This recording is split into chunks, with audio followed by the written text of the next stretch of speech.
નમસ્કાર મિત્રો, welcome to my channel GPSC સાથી. આપ સર્વેનું હાર્દિક સ્વાગત છે.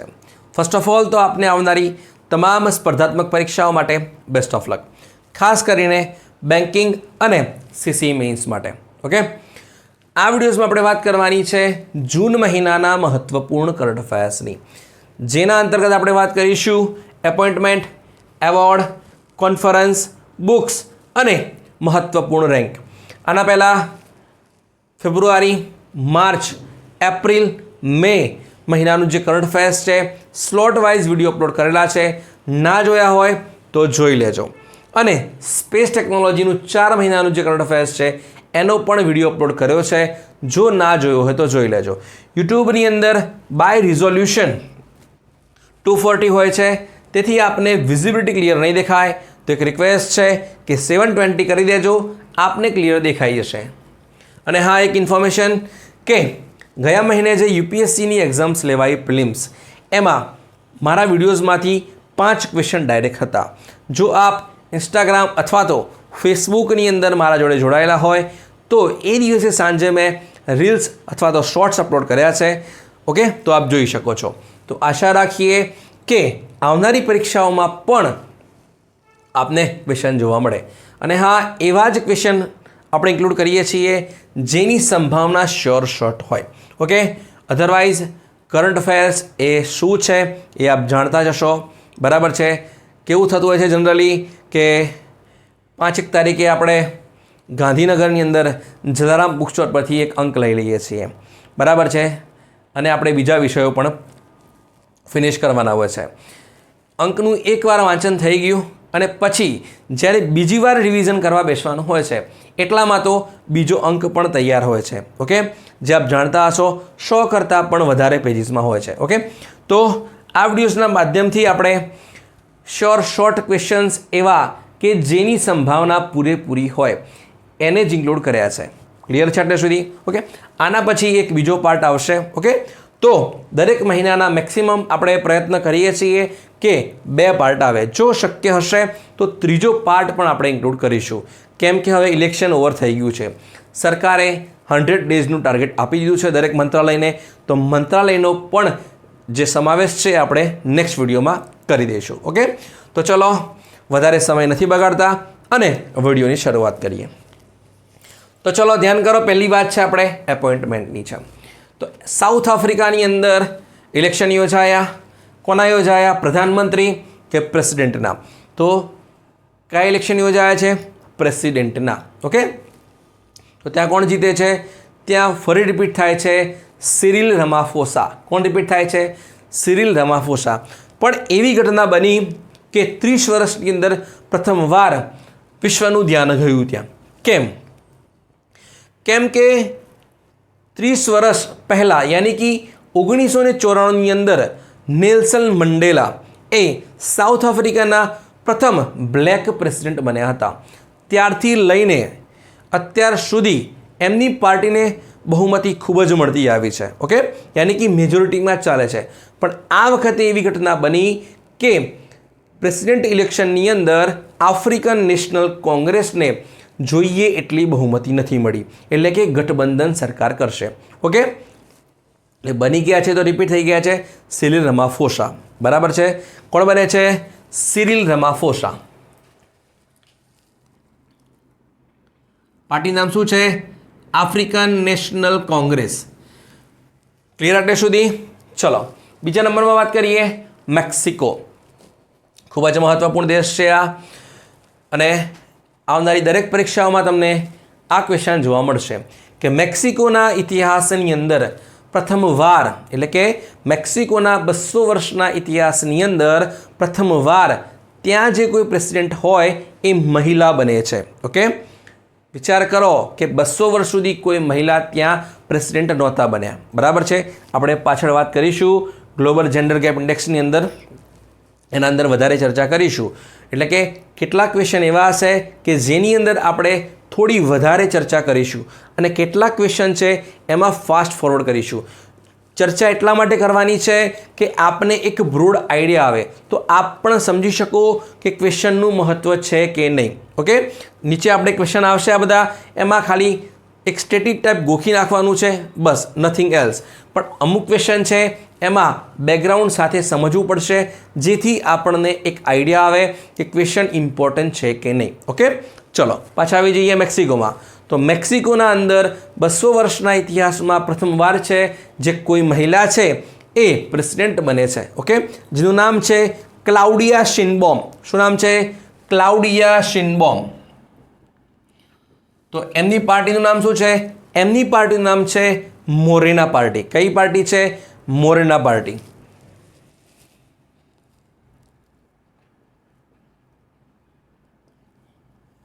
ઓકે, શું ત્યાં સત્તા બદલાઈ ગઈ છે? ના. આના પહેલા હતા એમલો. કોણ હતા? એમલો, યાની કે આંદ્રેઝ મેન્યુઅલ લોપેઝ ઓબ્રાડોર. ઓકે, તો એ જ પાર્ટીના છે ક્લાઉડિયા શિનબોમ. આમના વિશેની તમને 2-3 અગત્યની વસ્તુઓ કહું કે આમનો જન્મ થયો છે એ હંગેરીમાં થયો છે. ઓકે, અને જ્યુઇશ બેકગ્રાઉન્ડ, યહૂદી બેકગ્રાઉન્ડ ધરાવે છે.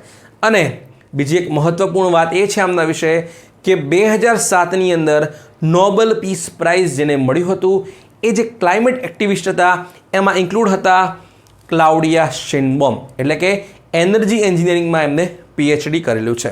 ઓકે, ચલો હવે વાત કરીએ બ્રિટનની. ઓકે, આ એ જ દેશ છે કે જેના અંદરથી આપણે શું લીધું છે એની આઈડિયાઝ, બંધારણની વાત છે. તો જ્યારે આપણે બંધારણ તૈયાર કર્યું છે 2 વર્ષ 11 મહિના અને 18 દિવસની અથાગ મહેનત બાદ આપણે પોતાનું બંધારણ અપનાવ્યું છે. ઓકે, તો અલગ અલગ દેશોનો જે અભ્યાસ કરીને શું કર્યું છે? આપણે બંધારણ બનાવ્યું છે. જે રીતે અત્યારે આપ જાણતા હશો કે 1 નેશન 1 ઇલેક્શન પણ આગામી સમયમાં થઈ શકે છે. એમાં પણ આપણે એવું જ કંઈ કરીએ છીએ કે અલગ અલગ દેશોની જે ચૂંટણી પ્રક્રિયા છે એનો અભ્યાસ કરવાનો છે અને શું ભારતની અંદર લાગુ થાય કે ના થાય એની વાત કરીશું. એટલે કે એની અધ્યક્ષતા કોણે કરી હતી? તો પ્રેસિડેન્ટ આપણા પૂર્વ છે રાષ્ટ્રપતિ રામનાથ કોવિંદ. બરાબર છે, એમની અધ્યક્ષતામાં એક કમિટી બની હતી 1 નેશન 1 ઇલેક્શન. ઓકે, એમને રિપોર્ટ આપી દીધો છે. ટૂંક સમયની અંદર હવે ઇમ્પ્લિમેન્ટ થાય કે નહીં એ જોઈ લઈશું. બરાબર છે. પાછા આવી જઈએ બ્રિટનની અંદર. ખ્યાલ આવી ગયો? તો આપણી જે સંસદીય વ્યવસ્થા છે અથવા તો દ્વિગૃહી પદ્ધતિ છે, એટલે કે 2 ગૃહ, એટલે કે રાજ્યસભા અને લોકસભા, આ પ્રણાલી છે એ આપણે બ્રિટન પાસેથી સ્વીકારી છે. ઓકે, તો સમજીએ શું છે આ. તો બ્રિટનની અંદર છે એ મોનાર્ચી પ્રમાણે, એટલે કે રાજાશાહી મુજબ સંસદીય વ્યવસ્થા છે. બરાબર, એટલે કે ત્યાં રાજા પણ હોય છે. તો રાજા હોય ત્યાં અને સંસદ પણ હોય છે. તો ત્યાં જે સંસદ છે એનું જે ઉપલું ગૃહ છે એને કહેવાય છે હાઉસ ઓફ લોર્ડ્સ. નીચલું ગૃહ છે એને કહેવાય છે હાઉસ ઓફ કોમન્સ. તો ચૂંટણી કેની થઈ છે? એ થઈ છે હાઉસ ઓફ કોમન્સની. ઓકે, ક્લિયર આટલે સુધી. એમાં સીટ્સ કેટલી છે? એમાં સીટ છે 650. કેટલી છે? 650. તો બહુમતી માટે કેટલી જોશે? 326. ક્લિયર આટલે સુધી. હવે વાત કરીએ બ્રિટનના PM. તો પહેલાં હતા રિશી સુનાક. કોણ હતા? રિશી સુનાક. તો અત્યારે કોણ બને છે? કીર સ્ટારમેર. કોણ બને છે? કીર સ્ટારમેર. ઓકે, તો 2010થી, ધ્યાનથી સાંભળજો, 2010થી અત્યાર સુધી, એટલે કે 2024 સુધી બ્રિટનની જે સત્તા છે એ એક જ પાર્ટીના હાથમાં હતી. એ હતી કન્ઝર્વેટિવ પાર્ટી. કઈ પાર્ટી છે? Conservative party. ઓકે, અને આનું બીજું પણ નામ છે જેને કહેવાય છે ટોરીઝ પાર્ટી. શું કહેવાય છે? ટોરીઝ. એટલે આપને ઓપ્શનમાં મળી શકે છે કે રિશી સુનાક કઈ પાર્ટીના છે? કન્ઝર્વેટિવ પણ કહી શકો છો અથવા તો એને ટોરીઝ પણ કહી શકો છો. ઓકે, બેક ટુ ટોપિક આવી જઈએ. 2010ની અંદર હતા ડેવિડ કેમરૂન. પછી આવે છે થેરેસા મે. પછી આવે છે બોરિસ જોન્સન. પછી આવે છે લીઝ ટ્રસ. અને પછી આવે છે ભારતીય મૂળના રિશી સુનાક. ઓકે, તો બ્રિટનની અંદર જે ઇલેક્શન યોજાવાના હતા એ જાન્યુઆરી 2025માં યોજાવાના હતા. પણ ત્યાં બ્રેક્ઝિટના કારણે, કોવિડના કારણે ત્યાં આર્થિક ઇકોનોમિક થોડા ક્રાઇસિસ ચાલે છે. એટલે રિશી સુનાકે એવું માની શકાય કે ઇલેક્શન છે એ થોડા જલ્દી કરાવી દીધા છે. બરાબર, ક્લિયર એટલે સુધી. તો હવે જીત્યા છે કોણ? હવે જીત્યા છે એ કીર સ્ટારમેર બન્યા છે. કોણ બન્યા છે? કીર સ્ટારમેર. ઓકે, કઈ પાર્ટીના છે? Labour party. ચલો, હવે પ્રશ્ન એ છે કે કીર સ્ટારમેર બની તો ગયા પણ એ કઈ પાર્ટીના છે? લેબર પાર્ટીના. પણ આપને કેટલાક ક્વેશ્ચન જો મેં સ્ટાર કર્યા છે, અહીંયા સ્ટાર છે, ઓડિશામાં સ્ટાર છે, પછી આર્મી ચીફ અને SBI, આ 4 વસ્તુમાં તમારે ખાલી નંબર ધ્યાન રાખવાનો છે. ઓકે, બધામાં તમારે નંબર નહીં કહું, પણ આ 4માં તમારે નંબર ડેફિનેટલી યાદ રાખવાનો છે. ઓકે, તો બ્રિટનના પ્રધાનમંત્રી બન્યા છે કીર સ્ટારમેર. કોણ બન્યા છે? કીર સ્ટારમેર, જે લેબર પાર્ટીના છે. ઋષિ સુનાક કન્ઝર્વેટિવ પાર્ટીના હતા અથવા તો ટોરીસ પાર્ટીના હતા. તો કેટલા નંબરના બને છે? એ બને છે 58 નંબરના. કયા નંબરના છે? આ 58 નંબરના છે. તો આપણે આ પૂછાશે. ઓકે, 58 નંબરના પ્રધાનમંત્રી બને છે કીર સ્ટારમેર. પછી વાત કરીએ ઈરાન પ્રેસિડેન્ટ. તો થોડા સમય પહેલાં ઈરાનના જે પ્રેસિડેન્ટ છે ઇબ્રાહિમ રઈસી, એમનું હેલિકોપ્ટર દુર્ઘટનામાં મૃત્યુ થાય છે. બરાબર છે. પછી ત્યાં કાર્યવાહક પ્રેસિડેન્ટ તરીકે એટલે કે ઇન્ટરિમ પ્રેસિડેન્ટ તરીકે આવે છે મોહમ્મદ મોખબર. કોણ આવે છે? મોહમ્મદ મોખબર. બરાબર, પણ એ તો ઇન્ટરિમ છે, કાયમી તો પ્રેસિડેન્ટ જોવું છે. તો ત્યાં ઇલેક્શન યોજાયા. ઓકે, તો ત્યાં ઇલેક્શન યોજાયા તો ત્યાં એક છે ગાર્ડિયન કાઉન્સિલ હોય. ત્યાં શું હોય? Guardian council. એ શું કરશે? નામ નક્કી કરશે કે અમારે કોને રાખવા. આવેદન તો બધા જોડેથી મંગાવી લીધું, પણ ગાર્ડિયન કાઉન્સિલ શું કરશે? મુહર લગાવશે કે તમને ઇલેક્શન લડવા દઈએ કે નહીં. ઓકે, કેમ આવું કરશે? કે ગાર્ડિયન કાઉન્સિલના જે હેડ છે એ છે અયતોલ્લા અલી ખમનેઈ. કોણ છે? અયતોલ્લા અલી ખમનેઈ. એટલે કે 1979ની અંદર ઈરાનની અંદર જે ઇસ્લામિક રિવોલ્યુશન યોજાયું અથવા તો થયું છે, એમના મુખ્ય નેતા હતા અયતોલ્લા અલી ખમનેઈ. એટલે કે ઈરાનના જે સર્વોચ્ચ નેતા છે એ ડિસાઇડ કરશે કે ઇલેક્શનની અંદર કોણ ઊભા રહેશે, કેન્ડિડેટ, અને એમાંથી પછી શું કરશે? વોટિંગ થશે અને જનતા નક્કી કરશે. પણ ફાઇનલ મુહૂર્ત કોણ અપાવશે? અયતોલ્લા અલી ખમનેઈ, જે ઈરાનના સુપ્રીમ લીડર છે. ઓકે, તો બેક ટુ ટોપિક આવી જઈએ પાછા ઈરાનના. તો ઇબ્રાહિમ મોહમ્મદ રઈસીનું શું થાય છે? નિધન થાય છે. મોહમ્મદ મોખબર કાર્યવાહક તરીકે સેવા આપી. બરાબર છે. તો ગાર્ડિયન કાઉન્સિલે કેટલા નામ નક્કી કર્યા? 6 નામ નક્કી કર્યા હતા. આમ તો 12 નક્કી કર્યા હતા, પણ બધાએ શું કર્યું? પોતાની દાવેદારી પાછી ખેંચી લીધી. તો ફાઇનલ કેટલા થયા? 6 થયા હતા. બરાબર છે.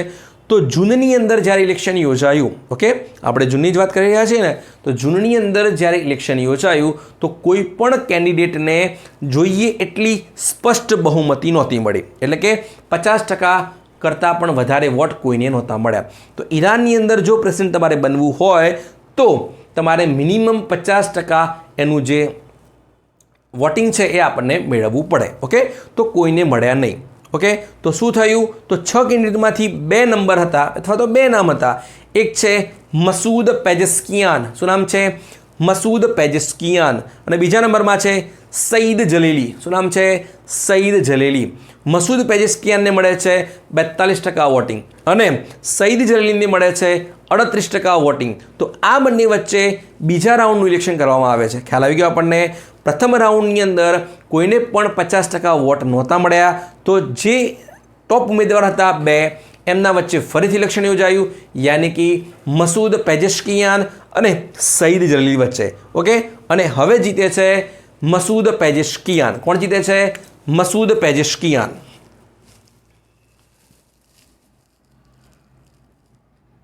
ઓકે, અને હા, બોર્ડમાં કન્ટેન્ટ થોડું વધારે લખી દઈશ, તો મતલબ કે એક ખાલી એપોઇન્ટમેન્ટની જ વાત થશે. એટલા માટે એક સ્લોટ બનાવ્યા છે, એટલે તમારે ખાલી સાંભળવાનો છે, કોન્સન્ટ્રેશન સાથે સાંભળવાનો છે. એ તો આપણે થશે કે આખું લખ્યું નથી, કેમ કે જગ્યા ઓછી પડશે આપણે. બરાબર છે?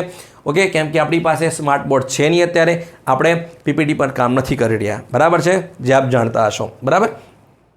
અને હા, ને આની જો તમે પીપીટી બનાવવા બેસો તમે, બરાબર છે, તો ઓછામાં ઓછા 60 થી 65 સ્લાઇડ્સ બનશે. કેટલી બનશે? એટલું જે કન્ટેન્ટ છે એ આપણે આ બોર્ડની અંદર લખી રાખ્યું છે. ઓકે, ચલો પાછા આવી જઈએ. તો ઈરાનના પ્રેસિડેન્ટ કોણ બને છે? મસૂદ પેજેસ્કિયાન. હારે છે કોણ? સઈદ જલીલી. ઓકે, ક્લિયર એટલે સુધી. પછી વાત કરીએ ફ્રાન્સ. આ પણ થોડું કંટ્રોવર્સી છે, તો એ સમજવા માટે તમારે પહેલાં સમજવું પડશે યુરોપિયન યુનિયન. ઓકે, તો જૂનની અંદર યોજાયા યુરોપિયન યુનિયનના વોટિંગ, એટલે કે ઇલેક્શન યોજાયા. એમાં અલગ અલગ દેશોના જે પાર્ટીના સભ્યો છે એ ઇલેક્ટ થતા હોય છે. તો જે ફ્રાન્સ તરફથી હતા, ધ્યાનથી સાંભળજો કે યુરોપિયન યુનિયનની અંદર ફ્રાન્સ તરફથી ઇમેન્યુઅલ મેક્રોન છે, ત્યાંના પ્રેસિડેન્ટ છે ફ્રાન્સના. તો ફ્રાન્સના જે ઇમેન્યુઅલ મેક્રોન છે એમની પાર્ટીનું નામ છે રેનેસા પાર્ટી. તો એમને શું થાય છે, યુરોપિયન યુનિયનની અંદર હાર મળે છે અથવા તો એમનું જે પ્રતિનિધિત્વ છે એ ઓછું મળે છે. તો જીતે છે કોણ?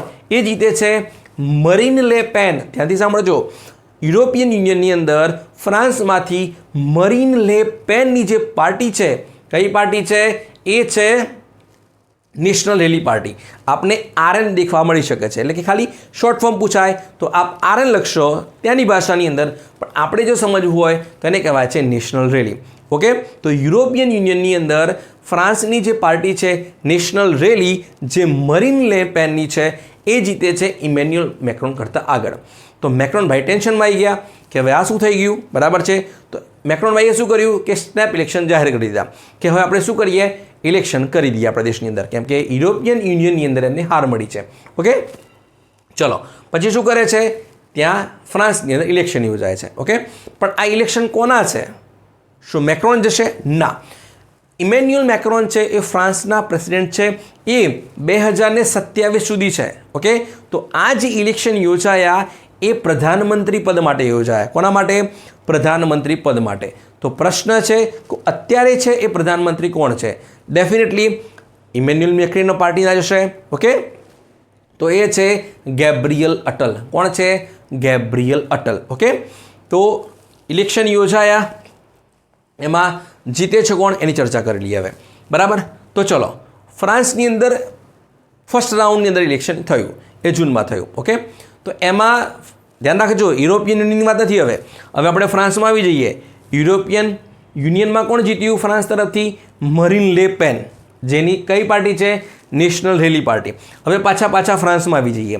તો ફ્રાન્સના અંદર જ્યારે પ્રથમ રાઉન્ડના ઇલેક્શન યોજાયા ત્યારે સૌથી વધારે બહુમતી મળે છે મરીન લે પેનને જ મળે છે. ધ્યાનથી સાંભળજો.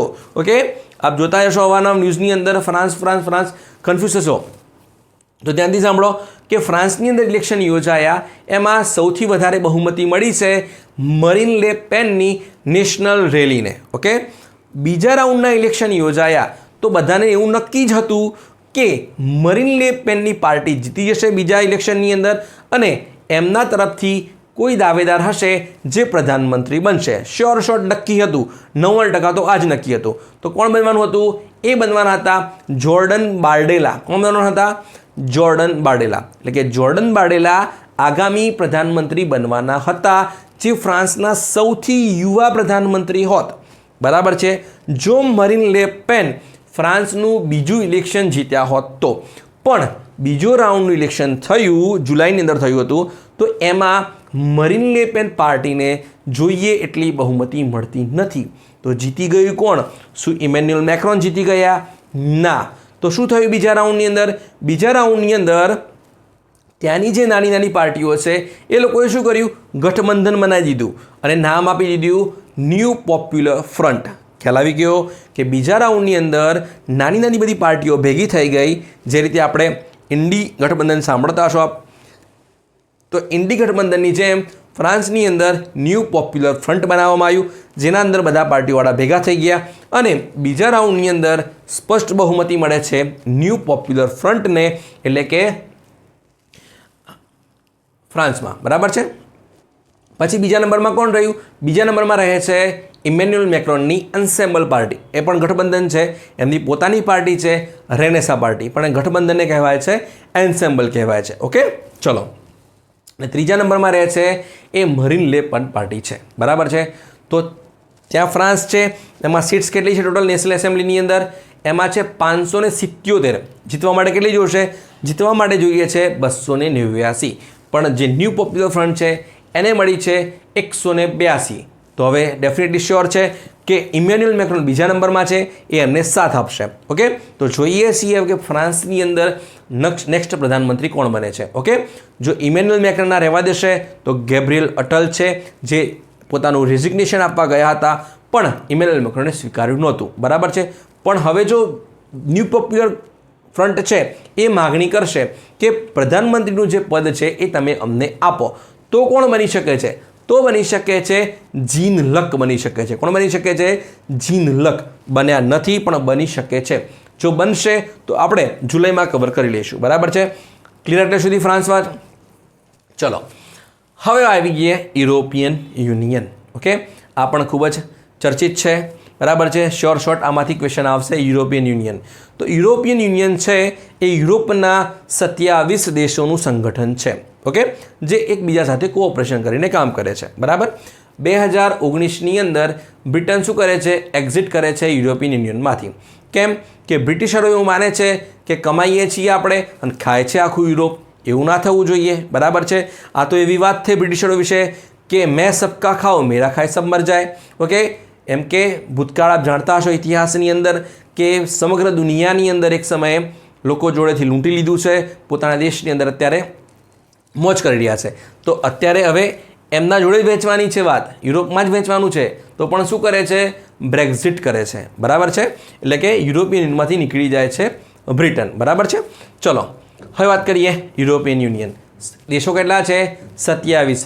બ્રિટન એનો હિસ્સો નથી. કેમ કે 2019માં નીકળી ગયું હતું. દેશો કેટલા? 27. હેડક્વાર્ટર ક્યાં છે? હેડક્વાર્ટર આમ તો જોવા જાઓ તો એ છે સ્ટ્રોસબર્ગમાં છે. ક્યાં છે? સ્ટ્રોસબર્ગની અંદર. પણ એનું જે સંસદીય કામકાજ છે, રેગ્યુલર કામકાજ છે, એ થાય છે બ્રસેલ્સમાંથી. ક્યાં થાય છે? બ્રસેલ્સમાંથી, એટલે કે બેલ્જિયમમાંથી. બરાબર છે? હવે તમે અહીંયા કન્ફ્યુઝ કેમ થશો? કેમ કે અહીંયા 2 પદ છે નવા આવ્યા છે. શું આવ્યા છે? 2 પદ છે એ નવા આવ્યા છે, એટલે કે નવા મતલબ નિમણૂક થઈ છે. તો ચલો સમજીએ. એક છે યુરોપિયન કમિશન. ધ્યાન રાખજો, જો આપને પૂછાય છે કે હમણાં યુરોપિયન યુનિયનની અંદર જે જીતેલ છે એમાં યુરોપિયન કમિશનના પ્રેસિડેન્ટ કોણ બન્યા છે? ઓકે, તો આપ શું લખશો? જર્મનીની છે ઉર્સુલા વોન ડેર લિયોન. કોણ છે? ઉર્સુલા વોન ડેર લિયોન. ક્યાંની છે? જર્મનીની મહિલા છે. ઓકે, ચલો આના કરતાં તમારા માટે અગત્યનું એ છે કે કાઉન્સિલ યુરોપિયન યુનિયન કમિશનની અધ્યક્ષ બની છે ઉર્સુલા વોન ડેર લિયોન, જે જર્મનીની છે. એ રિપીટ થયા છે. ગયા વર્ષે પણ આવ્યા હતા 4 વર્ષ માટે. હવે કાઉન્સિલ, ઓકે, તો કાઉન્સિલના કોણ બન્યા છે? 110% આપને પૂછાશે આ. ઓકે, ધ્યાન રાખજો કે તાજેતરમાં યુરોપિયન યુનિયનના જે યુરોપિયન કાઉન્સિલ છે એના પ્રેસિડેન્ટ કોણ બને છે? ચલો ક્લુ આપું તમને કે આ વ્યક્તિ એ જ છે કે જ્યાંનો શું છે? CR7 છે, યાની કે ક્રિસ્ટિયાનો રોનાલ્ડો. ખ્યાલ આવી ગયો? પોર્ટુગલના વ્યક્તિ છે. પણ પોર્ટુગલના જેવા તેવા વ્યક્તિ નથી આ. પોર્ટુગલના શું છે? પૂર્વ પ્રધાનમંત્રી છે. એટલે કે ગયા વર્ષે નવેમ્બરની અંદર એમણે શું કર્યું? પોર્ટુગલના પ્રધાનમંત્રી પદેથી રાજીનામું આપ્યું છે. અને અત્યારે બોલો વરસ પણ થયું નથી અને યુરોપિયન કાઉન્સિલના શું બની ગયા છે? હેડ બની ગયા છે. નામ શું છે? Antonio Costa. શું નામ છે? Antonio Costa. ખ્યાલ આવી ગયો? ક્યાંના છે? પોર્ટુગલના છે. એટલે કે યુરોપિયન યુનિયન છે એનામાં કમિશન છે, યુરોપિયન યુનિયન કમિશન છે, એના પ્રેસિડેન્ટ બને છે ઉર્સુલા વોન ડેર લિયોન. અને કાઉન્સિલ પૂછાય તો પૂછાશે એન્ટોનિયો કોસ્ટા, જે પોર્ટુગલના પૂર્વ પ્રધાનમંત્રી છે. ઓકે, પૂછાશે તો આ જ પૂછાશે, એન્ટોનિયો કોસ્ટા. બરાબર છે? ચલો, અને અત્યારે હાલ કોણ છે? હાલ છે એ માઇકલ ચાર્લ્સ છે. પણ નવેમ્બર મહિનાની અંદર મે બી રિટાયર થશે અને ત્યારે આ પદ સંભાળશે. બરાબર છે? Antonio Costa. પછી વાત કરીએ NATO, north Atlantic treaty organisations. એટલે કે અમેરિકા અને એના સાથી દેશોનું જે સંગઠન છે એને કહેવામાં આવે છે નેટો, એટલે કે નોર્થ એટલાન્ટિક ટ્રીટી ઓર્ગેનાઇઝેશન્સ, જેનું હેડક્વાર્ટર છે બ્રસેલ્સની અંદર. બરાબર છે? એના સભ્યો કેટલા છે? 32 છે. 31મો બન્યો હતો ફિનલેન્ડ અને 32મો બન્યો છે સ્વીડન બન્યો છે. બરાબર છે? ચલો, તો એના સેક્રેટરી જનરલ છે જેન્સ સ્ટોલ્ટનબર્ગ. ઓકે, જે નોર્વેના છે. બરાબર છે? ઓક્ટોબર મહિનાની અંદર આમનો કાર્યકાળ પૂરો થાય છે અને નવા બને છે માર્ક રૂટે. કોણ બને છે? માર્ક રૂટે, જે નેધરલેન્ડના પૂર્વ પ્રધાનમંત્રી છે. ઓકે, હું કેમ કહી રહ્યો છું કે માર્ક રૂટે છે એમણે નેધરલેન્ડના પ્રધાનમંત્રી પદેથી રાજીનામું આપ્યું છે અને એ બની જાય છે, કેના બની જાય છે? નેટોના સેક્રેટરી જનરલ બની જાય છે. આ પણ ક્યારે આવશે? ઓક્ટોબર મહિનાની અંદર આવશે. ઓકે, તો હવે પ્રશ્ન છે કે નેધરલેન્ડના પ્રધાનમંત્રી હતા માર્ક રૂટે, તો અત્યારે નેધરલેન્ડના પ્રધાનમંત્રી કોણ છે? શું પદ ખાલી થઈ ગયું? ના, એ બને છે ડિક સ્કૂફ. કોણ બને છે? ડિક સ્કૂફ, યાની કે DICKSCHOOF. સ્કૂલ નથી, ધ્યાન રાખજો. ઓકે, સ્કૂફ છે. બરાબર છે. ચલો હવે વાત કરી લઈએ નાટો અને યુરોપિયન યુનિયનની વાત કરીએ. તો મેં તમને કીધું એ પ્રમાણે નાટોની અંદર અત્યારે દેશો છે એ કેટલા છે? 32 છે. બરાબર. અને યુરોપિયન યુનિયનના અત્યારે કેટલા દેશો છે? 27 છે. બરાબર છે. હવે આપ જાણતા હશો, હા અને હા, મોદીજી અત્યારે ક્યાં ગયા છે? રશિયા તો ગયા છે ને, વિયેના ગયા છે. બરાબર છે, આવી ગયા છે પાછામાં. તો યુક્રેન અને રશિયા વચ્ચે 2022નું યુદ્ધ ચાલે છે. એનું કારણ ગણીએ ને તો એ આ છે નાટો. એટલે યુક્રેનને જોડાવવું છે નાટોની અંદર. બરાબર છે. પણ કોણ નડે છે? એને નડે છે હંગેરી નડે છે. બરાબર છે. એટલે કે વિક્ટર ઓર્બાન નડે છે. તો આ એમને ક્યાં સુધી નડશે એ તમને સમજાવું છું કેમ ચર્ચામાં છે. કેમ કે હવે જે યુરોપિયન યુનિયન છે, બરાબર છે, એની પણ સદસ્યતા જોવે છે યુક્રેનને. કેમ કે યુક્રેનને ખ્યાલ છે એકવાર આપણે આ સંગઠનમાં એડ થઈ ગયા તો આ સંગઠનમાં કેવું છે કે માની લો કે નાટોના કોઈ એક દેશ પર રશિયા હુમલો કરે છે તો એ એક દેશ પર હુમલો નથી, એ છે આખા સંગઠન પર હુમલો છે. એટલે કે 32 દેશો ઉપર હુમલો થયો છે. એટલે કે રશિયાને રિવર્ટ કોણ કરશે? 32 દેશો ભેગા થઈને રિવર્ટ કરશે. ઓકે, આમ તો અત્યારે ફ્રાન્સ છે, જર્મની છે, અમેરિકા છે, બ્રિટન છે, એ મદદ કરે છે યુક્રેનને, પણ એ અંદર ખાનગી કરે. બરાબર છે, જાહેરમાં નહીં. કેમ કે યુક્રેન છે એ નાટોનું સદસ્ય નથી એટલા માટે. બરાબર છે. તો યુક્રેને શું કર્યું છે? નાટોનું સદસ્ય બનવા માટે આવેદન કર્યું. ત્યારથી યુદ્ધ ચાલુ થઈ ગયા. બરાબર છે. તો કોણે કોણે ના પાડી નાટોમાં એડ કરવા માટે? તો તુર્કીએ ના પાડી દીધી અને બીજા કોણે ના પાડી દીધી? બીજું ના પાડે છે સ્વીડન, હંગેરી. બરાબર છે. તો હવે હંગેરી ક્યાં નડશે? હવે હંગેરી અહીંયા પણ નડશે કે યુરોપિયન યુનિયન કાઉન્સિલ છે એની પ્રેસિડેન્સી છે. હવે આપ જાણતા હશો કે આપણે G20 પ્રેસિડેન્સી હોય છે, યુનાઇટેડ નેશન સિક્યુરિટી કાઉન્સિલની પ્રેસિડેન્સી હોય છે. અમુક સમય માટે કોઈ દેશ શું બને છે? અધ્યક્ષતા કરે છે. બરાબર છે. તો યુરોપિયન યુનિયન છે એનું કાઉન્સિલ છે. હવે માની લો 27 દેશો છે એની અંદર. બરાબર છે. તો 27 દેશો માનો કે દર વર્ષ માટે એની અધ્યક્ષતા કરશે. તો એક દેશનો નંબર બીજી વાર ક્યારે આવે? 27 વર્ષ પછી આવે. કે માની લો કોઈ એક અમેરિકાએ 2001માં અધ્યક્ષતા કરી તો એનો ફરીથી નંબર ક્યારે આવે? તો 2028માં આવશે. 27 વર્ષ પછી માની લો બીજા દેશો એડ થયા તો પણ લોચો પડશે. તો યુરોપિયન યુનિયનની અત્યારે 1 જુલાઈથી અધ્યક્ષતા કરે છે હંગેરી કરે છે, જેના પ્રધાનમંત્રી છે વિક્ટર ઓર્બાન. જેવી અધ્યક્ષતા આવી એવા ભાઈ ક્યાં પહોંચી ગયા? યુક્રેન પહોંચી ગયા હતા. બરાબર છે. એટલે કે પુતિનનો જ હાથ છે આ. બરાબર છે. પુતિન જ ગણી લો એ ભાઈને. બરાબર છે. ચલો ખ્યાલ આવી ગયો. તો યુરોપિયન યુનિયનની અંદર 2 દેશોએ આવેદન આપેલું છે. બરાબર છે. કોણ કોણ? એક છે યુક્રેન અને બીજું છે મોલ્ડોવા. બનશે તો આ 2 સભ્ય બનશે.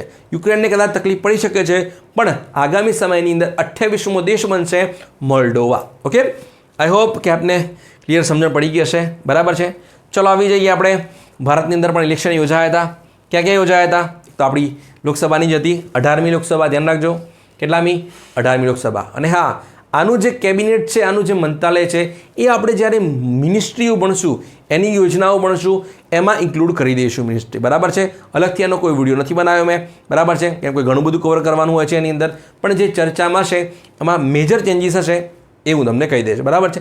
તો પણ હું તમને એક હિન્ટ આપી દઉં કે આપણી જે 18મી લોકસભા, ધ્યાનથી સાંભળજો, 18મી લોકસભાના જે ઇલેક્શન યોજાયા, બરાબર છે, એમાં તમારે કેટલા મંત્રાલયો ધ્યાન રાખવાના છે? આમ તો ઘણા બધા છે, પણ એક 7 મુખ્યમંત્રી તમારે કરવાના છે. ઓકે, કયા કયા છે? હરિયાણા મનોહરલાલ ખટ્ટર, યુપી રાજનાથ સિંહ. બરાબર છે. મધ્યપ્રદેશ શિવરાજી ચૌહાણ, આસામ હેમંત બિશ્વ શર્મા, પછી કર્ણાટકા બરાબર HD કુમારાસ્વામી, બિહાર જીતન રામ માંઝી. બરાબર છે. અને બીજા 2 છે એ સ્કીપ થઈ ગયા છે, હું તમને કહી દઈશ. એટલે કે તમારે 7 જે મુખ્યમંત્રી છે એના જે મંત્રાલયો આપ્યા છે એ તમારે ફરજિયાત કરવાના છે. કેમ કે પૂર્વ મુખ્યમંત્રી છે, બરાબર છે, એમને જે કેબિનેટમાં સામેલ કર્યા છે એ આપણા માટે અગત્યનું છે. બાકી આપણે મિનિસ્ટ્રીમાં તો કવર કરી જ લઈશું. બરાબર છે. ચલો પાછા આવી જઈએ સિક્કિમ. તો સિક્કિમની અંદર ઇલેક્શન યોજાયા. સીટો કેટલી છે? 32 છે. 31 સીટ જીતી જાય છે સિક્કિમ ક્રાંતિકારી મોરચા. કોણ જીતે છે? સિક્કિમ ક્રાંતિકારી મોરચા ગયા મતલબ કે ગઈ ટર્મમાં પણ આ જ મુખ્યમંત્રી હતા. શું નામ છે?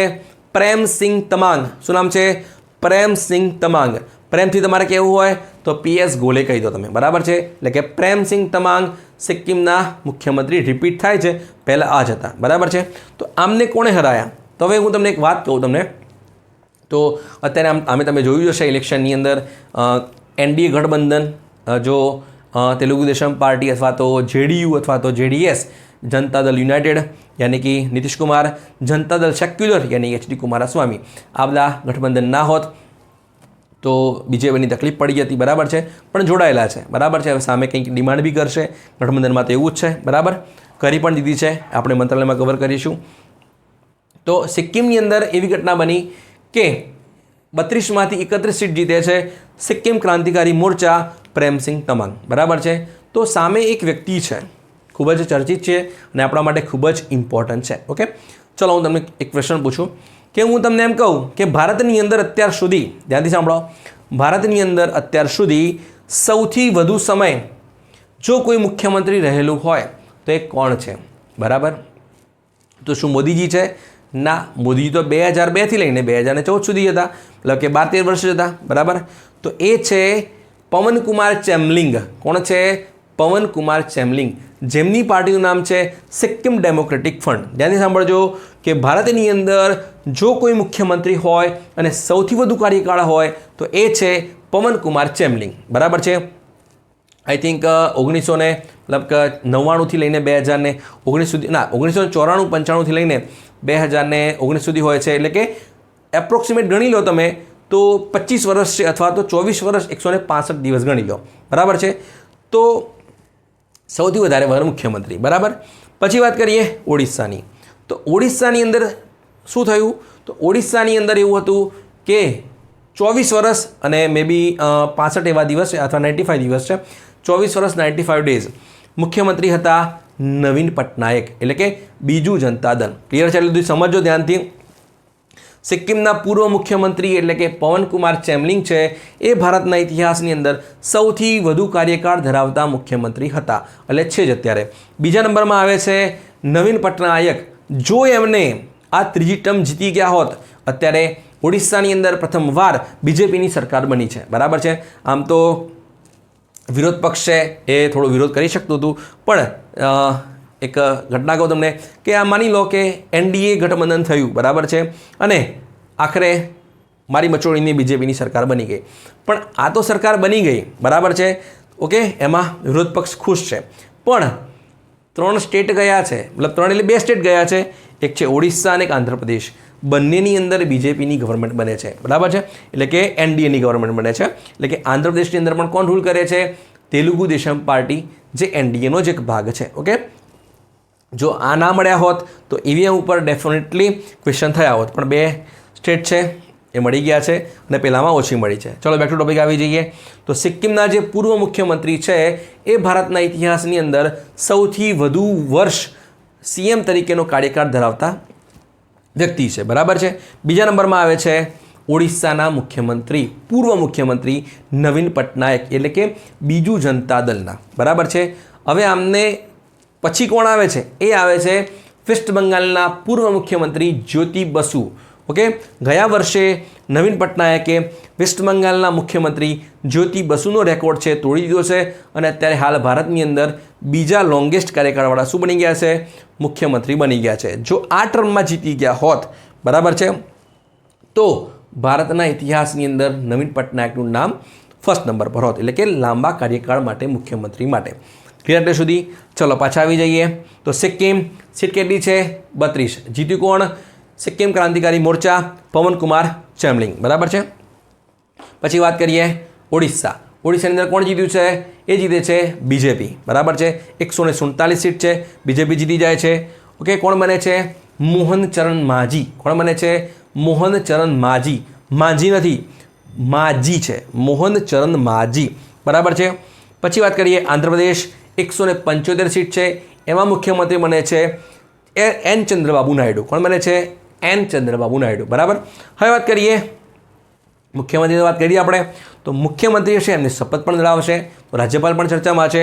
તો સિક્કિમમાં પ્રેમસિંહ તમાંગને શપથ કોણે અપાવી? લક્ષ્મણ પ્રસાદ આચાર્ય. ઓડિશાની અંદર મોહનચરણ માઝીને શપથ કોણ અપાવે છે? એ અપાવે છે રઘુબર દાસ. કોણ અપાવે છે? રઘુબર દાસ. અને આંધ્રપ્રદેશના જે ચંદ્રબાબુ નાયડુ છે એમને શપથ અપાવે છે એસ અબ્દુલ નઝીર. કોણ અપાવે છે? એસ અબ્દુલ નઝીર. બરાબર છે. ચલો હવે અહીંયા મેં સ્ટાર કર્યો છે. મેં તમને પહેલાં જ કીધું કે જે સ્ટારવાળા ક્વેશ્ચન આપણે દેખાય છે 4 એના અંદર આપણે નંબર ફરજિયાત ધ્યાન રાખવાનું છે. પૂછાશે તો નંબરિંગ આમાં જ પૂછાશે. બરાબર છે. તો ચલો,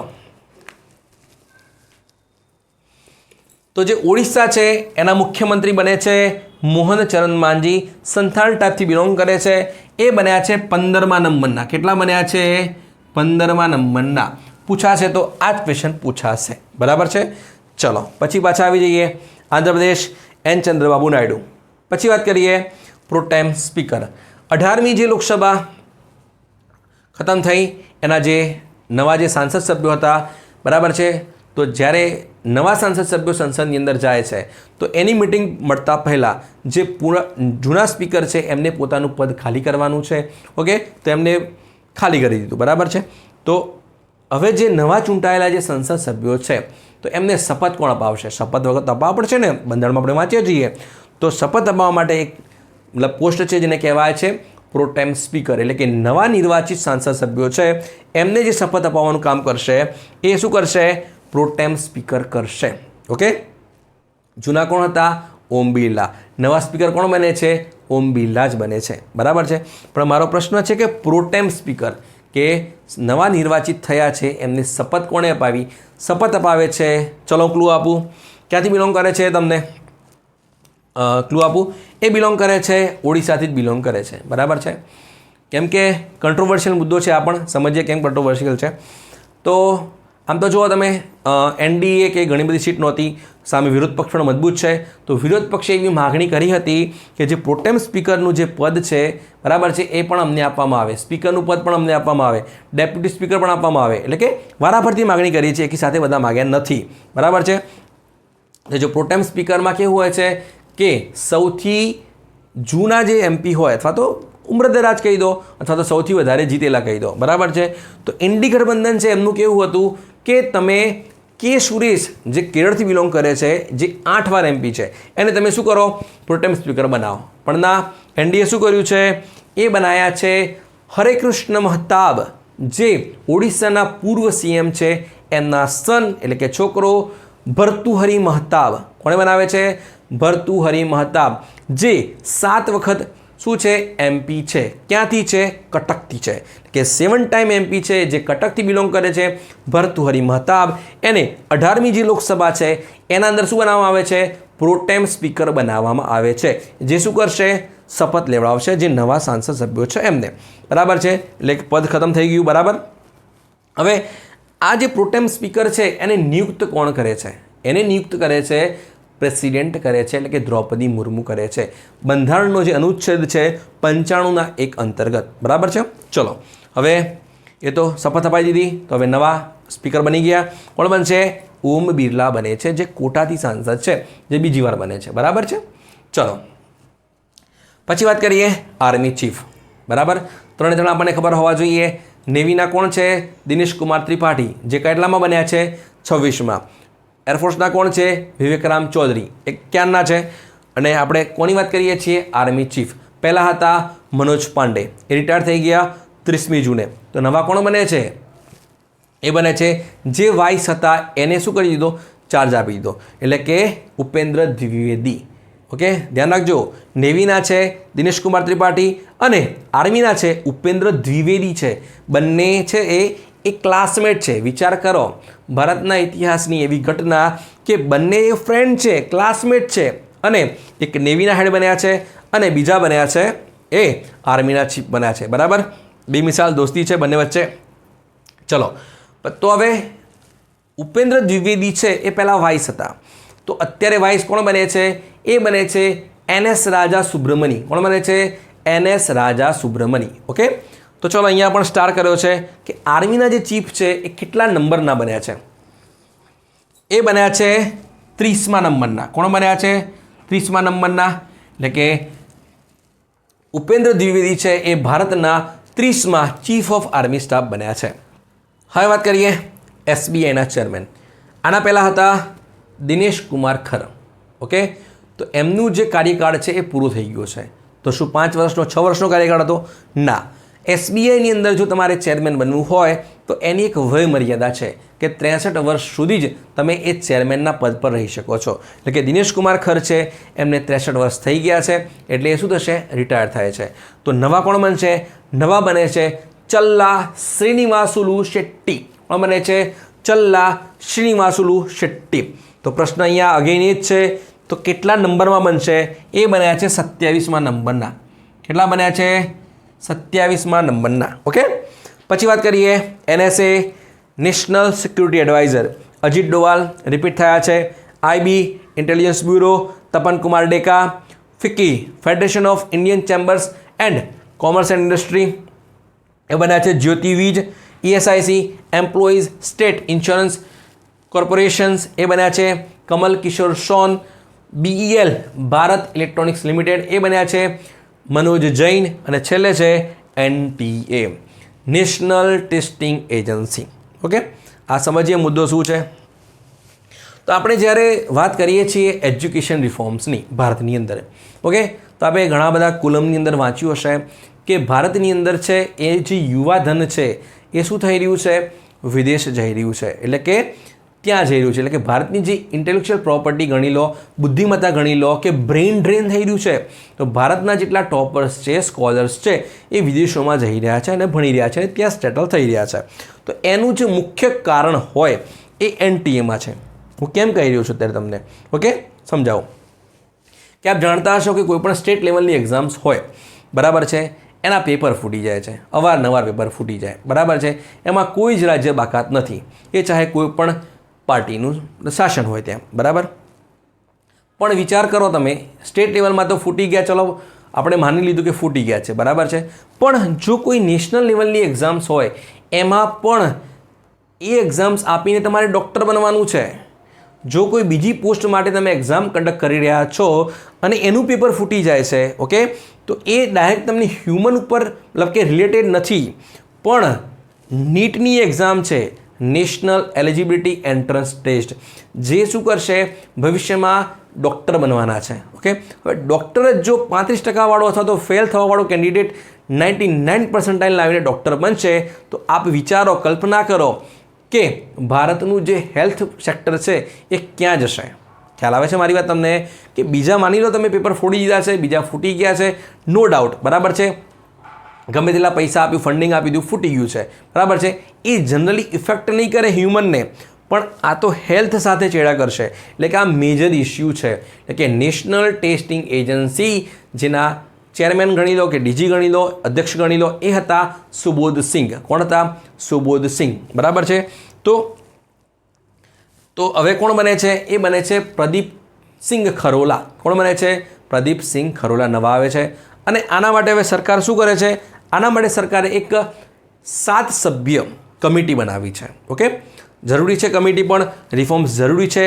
આશા રાખીએ કે ગવર્મેન્ટ જે કમિટી રિકમાન્ડ કરે એના ઉપર અવશ્ય કામ કરે, બરાબર છે. જ્યાં સુધી આ વસ્તુને રોકાશે નહીં ત્યાં સુધી ભારતનું જે હેલ્થ સેક્ટર છે, કારણ કે મેજર ઇસ્યુ છે, અને જે બ્રેઇન ડ્રેન થઈ રહ્યું છે એના ઉપર લગામ નહીં રાખી શકાય, બરાબર છે. કમિટી એનો બેસ્ટ રિપોર્ટ આપશે. કેમ કે કમિટીના હેડ કોણ છે? એ છે કે રાધાકૃષ્ણન કમિટી. કઈ કમિટી છે? કે રાધાકૃષ્ણન કમિટી બનાવી છે સરકારે 7 સભ્યોની, જે ઇસરોના પૂર્વ ચેરમેન છે. એ શું કરશે? રિકમેન્ડ કરશે કે ભારતની અંદર જેટલી પણ એન્ટ્રન્સ એક્ઝામ્સ લેવાય છે, ચાહે કોઈ પણ હોય, એના અંદર શું રિફોર્મ્સ કરવા છે, આપણે શું શું કરી શકીએ છીએ, જેથી વિદ્યાર્થીઓને શું થાય? એક વિશ્વાસ આવે, ટ્રાન્સપરન્સી મેથડ બને, જેના કારણે શું કરે? લોકોને ફાયદો થાય, બરાબર છે. જોઈએ રિકમાન્ડ શું આપે છે ગવર્મેન્ટને, બરાબર છે, ને ગવર્મેન્ટ એના ઉપર ઇમ્પ્લિમેન્ટ કરે છે કે નહીં, બરાબર. ચલો આગળ વાત કરીએ. અને હા, કેટલાક ક્વેશ્ચનની અંદર ચર્ચા થોડી વધારે કરવાની હોય છે, એટલા માટે થોડું સમજવું પડશે, ઓકે. અને કેટલાક ક્વેશ્ચનમાં આપણે ફાસ્ટ ફોરવર્ડ કરીશું, ઓકે.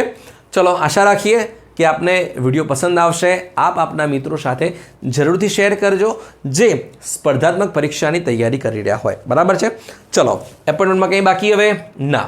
હવે આવી જઈએ એવોર્ડની અંદર. અને હા, વિડીયોની જે સાઇઝ છે એ મોટી હશે, કેમ કે આપણે લખ્યું છે, જવાબ લખવા નથી બેઠા અહીંયા. બરાબર, આપ જાણતા હશો કે મેઇન્સ એક્ઝામ આવશે, સમજવું પડશે, 30 થી 35 શબ્દોમાં લખવું પણ પડશે. એટલે કેટલાક ક્વેશ્ચનની અંદર જો રિક્વાયરમેન્ટ હોય તો આપણે એનું ડિટેલિંગ પણ જોઈશે. આપણી જોડે જો એનું ડિટેલિંગ હશે તો આપ 100 વાંચ્યા હશે તો 50 લખી શકશો, 500 વાંચ્યા હશે તો 200 લખી શકશો. એટલા માટે એક શાંતિથી કોન્સન્ટ્રેશન સાથે આપે વિડીયો જોવાનો છે. બરાબર છે? શક્ય હોય તો નોટ્સ પણ બનાવી લેજો. બરાબર, ચલો પછી વાત કરીએ એવોર્ડની. એવોર્ડમાં નંબર 1 છે ગ્રીન ડેસ્ટિનેશન. આપણે ગ્રીન ડેસ્ટિનેશન એટલે ગ્રીન યાની કે એન્વાયરમેન્ટ અને ડેસ્ટિનેશન યાની કે સ્થળ, એટલે કે એવું સ્થળ દુનિયાની અંદર જે પર્યાવરણીય અનુકૂળ હોય, એટલે કે સસ્ટેનેબલ હોય. ધ્યાનથી સાંભળજો, એવું દુનિયાની અંદર સ્થળ કે જે પર્યાવરણીય અનુકૂળ હોય અને ટુરિસ્ટ પ્લેસ હોય. બરાબર છે? તો જે ગ્રીન ડેસ્ટિનેશન સંસ્થા છે એ નેધરલેન્ડની અંદર છે. એ શું કરે છે? દુનિયાના અલગ અલગ દેશોની અંદર એવા સ્થળને પસંદ કરે છે કે જે પ્રવાસન માટે ફેમસ તો છે જ, પણ એની સાથે સાથે ત્યાં સસ્ટેનેબલ ટુરિઝમ કરાવવામાં આવે છે. બરાબર છે? ખ્યાલ આવી ગયો? તો એમાં અત્યારે લિસ્ટિંગ થઈ ગયું છે. 2 મહિના પછી ભારતનું પ્રથમ શહેર કે જે ગ્રીન ડેસ્ટિનેશન બની શકે છે એ છે મહાબલીપુરમ, યાની કે મમલ્લાપુરમ, તમિલનાડુ. કયું છે? મમલ્લાપુરમ કહી દો અથવા તો મહાબલીપુરમ કહી દો. બરાબર છે? ચલો, માની લો કે આ 2 મહિના પછી આનું સિલેક્શન થઈ ગયું. બરાબર છે? તો એશિયા પેસિફિકની, ધ્યાનથી સાંભળજો, જો મહાબલીપુરમને ગ્રીન ડેસ્ટિનેશન બેન્ચમાર્ક મળી ગયું તો એશિયા પેસિફિકની પ્રથમ સાઇટ બનશે વર્લ્ડ હેરિટેજ કે જેને આ ટેગ પ્રાપ્ત થયું છે. ઓકે, તો 110% એક્ઝામ્સમાં પૂછાશે. ઓકે, કે ગ્રીન ડેસ્ટિનેશન માટે ભારતના કયા સ્થળને પસંદ કરવામાં આવ્યું છે. ઓકે, ચલો વાત કરીએ યુનેસ્કો ગુડવિલ એમ્બેસેડર. આમ તો યુનેસ્કોએ ઘણા બધા એમ્બેસેડર નિયુક્ત કર્યા છે. બરાબર છે? પણ આ કર્યા છે એ છે કે-પોપ છે. ઓકે, હવે કે-પોપ કઈ છે એટલે કે ભારતની અંદર તો આનો ક્રેઝ મતલબ અતિશય છે. આપ જાણતા હશો દુનિયાની અંદર મતલબ કે મ્યુઝિકલ બેન્ડ છે, સિંગર્સ પણ છે, 17 લોકોનું ગ્રુપ છે અને ક્યાંનું છે? કોરિયાનું છે. હું કેમ હસી રહ્યો છું કે માની લો કે આની લોકપ્રિયતા એટલી બધી છે દુનિયાની અંદર કે ટેલર સ્વિફ્ટ પછી, ધ્યાનથી સાંભળજો, કે ટેલર સ્વિફ્ટ પછી રેવન્યુ બાબતે એન્યુઅલ કે-પોપ આવે છે. ઓકે, તો કલ્પના કરો હવે કે ટેલર સ્વિફ્ટ પછી કે-પોપ જે ગ્રુપ છે, મ્યુઝિકલ બેન્ડ છે, એ દુનિયાની અંદર સૌથી વધુ રેવન્યુ ધરાવે છે. ઓકે, તો કેમ આ વાત કરી રહ્યો છું? આપ જાણતા હશો કે નોર્થ કોરિયા અને સાઉથ કોરિયા છે એ હંમેશા માટે લડતા હોય છે. બરાબર છે? અને એમાંય નોર્થ કોરિયાનો જે તાનાશાહ છે કિમ જોંગ ઉન, એના ઠેકાણા નહીં. બરાબર?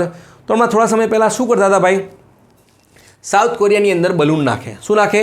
બલૂન નાખી દે. એટલે ત્યાંથી ઉપરથી શું નાખે? બલૂન નાખે. હવે બલૂનની અંદર કચરો હોય, એટલે કે માની લો કે દક્ષિણ કોરિયાએ જોયું કે બલૂન આવ્યો છે. બરાબર? તો શું કર્યું? અંદર તો કચરો છે એકલો, માની લીધું, અવારનવાર નાખ્યું. તો આને શું કહેવાય છે? એક વોર સાયકોલોજી છે. હવે માની લો કે આ માણસનો તો ભરોસો છે નહીં, ભલે એને કચરો જ નાખ્યો છે. બરાબર? પણ ચેક કરવું પડશે. કેમ કે ચેક કરવું પડશે? કે નહીં હોય ને ન્યુક્લિયર વોરંટ નાખી દીધો તો આનું તો ઠેકાણું નહીં. બરાબર છે ને? પુતિન જેવો જ માણસ છે, પણ પુતિન કરતાં પણ ડેન્જર છે. તો કચરાના શું કરે? ગુબ્બારા નાખે. હવે આનું કોઈ સોલ્યુશન કાઢવું પડશે. મેં તમને કીધું સાયકોલોજીકલ વોર છે આ. કેમ કે લડવું તો પડશે જ. એવું તો થશે નહીં કે તમે પણ ત્યાં જઈને કચરો નાખી આવો, નહીં તો તમને એન્વાયરમેન્ટ નુકસાન હોય કે તમે સીધા માણસ છો. તો હવે સાઉથ કોરિયાએ શું કર્યું? સાઉથ કોરિયાએ શું કર્યું કે જે નોર્થ કોરિયાની જે બોર્ડર છે, બરાબર, ત્યાં શું કર્યા? મોટા મોટા બેન્ડ લગાવી દીધા અને આની અંદર કયા સોંગ વગાડવાના ચાલુ કર્યા? કે-પોપનું મ્યુઝિક વગાડવાનું ચાલુ કરી દીધું. હવે નોર્થ કોરિયાની અંદર કે-પોપનું જે મ્યુઝિક સાંભળવું એક ગુનો છે. મતલબ કે નથી જ સાંભળવા જતો. તાનાશાહને એટલી અકળામણ થાય છે કે ત્યાં બેન છે. તો હવે આની જોડે એક જ રસ્તો હતો સાઉથ કોરિયા જોડે કે આપણે કે-પોપના સોંગ વગાડો અને આને હેરાન કરો. બરાબર છે? ઓકે, ચલો પાછા આવી જઈએ. પછી વાત કરીએ પ્રિક્સ વર્સેલ 2024. ખૂબ જ મહત્ત્વપૂર્ણ ક્વેશ્ચન છે. આપણે દુનિયાની 7 અજાયબી સાંભળી હશે. બરાબર? જેમાંનો તાજમહાલ છે. પણ હું તમને પ્રશ્ન કરું કે દુનિયાની અંદર એવા કોઈ મ્યુઝિયમ છે કે જે દુનિયાની અંદર આગવા હોય ડિઝાઇન અને આર્કિટેક્ટ માટે, બરાબર છે. તો યસ, યુનેસ્કોનું જે પ્રિક્સ વર્સેલ્સ 2024 છે એ એવોર્ડ મળ્યા છે 7 મ્યુઝિયમ સિલેક્ટ કર્યા છે, એમાં ભારતનું એક છે, બરાબર છે. એમાં ભારતના ગર્વ કરતાં ગુજરાતનું ગૌરવાન્તિક આપણે વધારે કહી શકીએ. કેમ કે યુનેસ્કો પ્રિક્સ વર્સેલ 2024નું જે એવોર્ડ છે જેને કહેવામાં આવે છે દુનિયાની અંદર, ધ્યાનથી સાંભળજો, કે most beautiful museum in the world કયા છે? 7 છે, એમાં ભારતનું સામેલ થયું છે. ઓકે, તો શું અમદાવાદનું કોઈ લીધું? વડોદરાનું કોઈ લીધું? ના. આ છે એ, ચલો હું ક્લુ આપું, સમજાવું તમને. 26મી જાન્યુઆરી 2001નો એ દિવસ જે ગુજરાતના ઇતિહાસ માટે એક ગોજારો કહી શકાય. ઓકે, તો શું થયું હતું કે 26મી જાન્યુઆરી 2001ના દિવસે ગુજરાતના અંદર આવે છે ભૂકંપ આવે છે અને કચ્છને એકદમ ધમરોડી નાખે છે, એટલે કે ખેદાન મેદાન કરી નાખે છે. કેટલાય માસૂમો અથવા તો કેટલાય લોકોનું શું થાય છે? મૃત્યુ થાય છે. એની યાદમાં માર્ચ 2022ની અંદર મોદીજી શું કરે છે? ત્યાં એક મ્યુઝિયમ બનાવે છે અને તેનું ઉદ્ઘાટન કરે છે, જેનું નામ રાખવામાં આવે છે સ્મૃતિવન અર્થક્વેક મેમોરિયલ મ્યુઝિયમ. કયું રાખવામાં આવ્યું છે? Smritivan earthquake memorial museum. એટલે કે જે આ ભૂકંપ આવ્યો છે એની યાદની અંદર જે મ્યુઝિયમ બનાવવામાં આવ્યું છે 2022માં મોદીજીએ ઉદ્ઘાટન કર્યું છે, એને મળે છે દુનિયાનો સૌથી બ્યુટીફુલ 7 મ્યુઝિયમમાંનો ખિતાબ છે, બરાબર છે.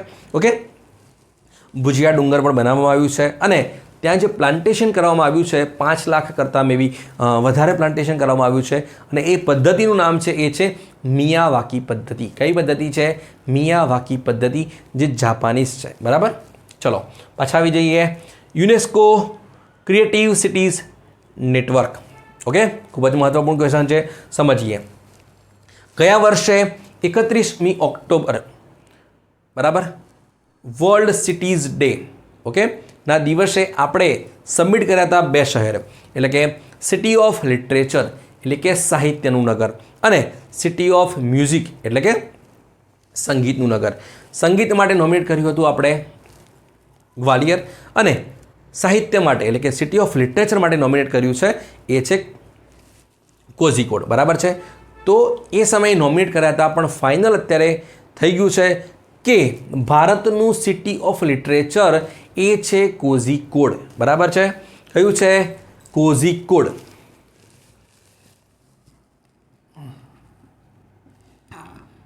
કોઝિકોડ કહી દો આને, કે તમે કહી દો કાલિકટ.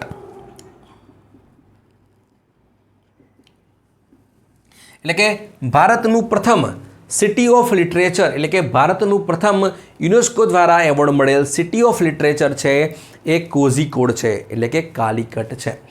કાલિકટ વિશે આપણે ઇતિહાસની અંદર વાંચતા હોઈએ છીએ કે ત્યાંથી જ ભારતના જે ભંડારો છે લૂંટવાની શરૂઆત થઈ. કેમ આમ કહી રહ્યો છું કે વાસ્કો દ ગામા 1498ની અંદર હેક્ટર નામના જહાજની અંદર આવે છે, કાલિકટ બંદરે ઉતરે છે અને જામોરી રાજા પાસે પરમિશન માંગે છે કે અમને મરી મસાલાનો વેપાર કરવાની પરમિશન આપો, બરાબર છે. જામોરીન તો રાજા ભોળો હોય છે, બરાબર છે, જાઓ મોજ કરો અને ધંધો કરો તમારો. પણ એમના મનસાઓની ખબર નહોતી હોતી, એના કારણે અત્યારે આપણે ખૂબ જ પાછળ પડી ગયા છે અને જે અંગ્રેજો લઈ ગયા છે એ આના કારણે છે, બરાબર.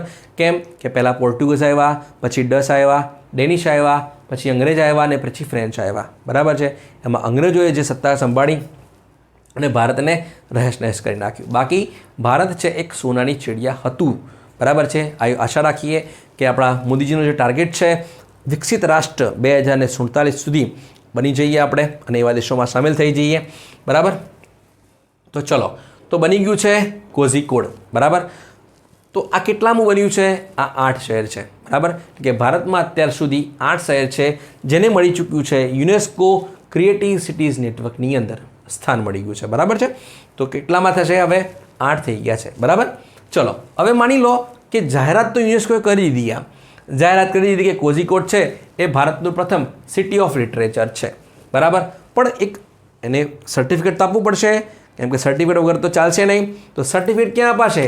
એનું જે એન્યુઅલ સમિટ છે એ થશે બ્રાગાની અંદર. ક્યાં થશે? બ્રાગા. બ્રાગા ક્યાં છે? બ્રાગા છે એ પોર્ટુગલમાં છે. ક્યાં છે? પોર્ટુગલ. યાની કે United Nations UNESCO creative cities નેટવર્કની જે 2024ની એન્યુઅલ કોન્ફરન્સ છે એ યોજાવાની છે બ્રાગા યાની કે પોર્ટુગલની અંદર. ત્યાં શું કરવામાં આવશે? સિટી ઓફ લિટરેચર ભારતનું પ્રથમ બન્યું છે કોઝિકોડ અથવા તો કાલિકટ, જેને સર્ટિફિકેટ આપવામાં આવશે. બરાબર. તો ચલો 2025માં ક્યાં થશે? આ તો 2024ની વાત છે. એ થશે મેક્સિકોમાં. ક્યાં થશે? મેક્સિકો. જગ્યા કઈ? જગ્યા છે ક્વારેટારો. શું નામ છે? ક્વારિટારો. બરાબર. QUERETARO. એટલે કે 2025માં થશે મેક્સિકોની અંદર. બરાબર છે. ચલો પછી વાત કરીએ વર્લ્ડ ક્રાફ્ટ કાઉન્સિલ. તો ક્રાફ્ટ યાની કે હેન્ડલૂમ, હસ્તગત કારીગરો દ્વારા જે અલગ અલગ વસ્તુઓ બનાવવામાં આવે છે. જનરલી આપણે GI ટેગ જ્યારે કરવા બેસતા હોઈએ છીએ તેમાં અનેક વસ્તુઓ છે જે હસ્તગત છે. બરાબર છે. એને એવોર્ડ આપવામાં આવે છે તો GI ટેગ આપવામાં આવે છે. બરાબર છે. તો વર્લ્ડ ક્રાફ્ટ કાઉન્સિલ દ્વારા, ધ્યાનથી સાંભળો, વર્લ્ડ ક્રાફ્ટ સિટી તરીકે કોને ઇન્ક્લુડ કરવામાં આવે છે? એ કરવામાં આવે છે શ્રીનગર.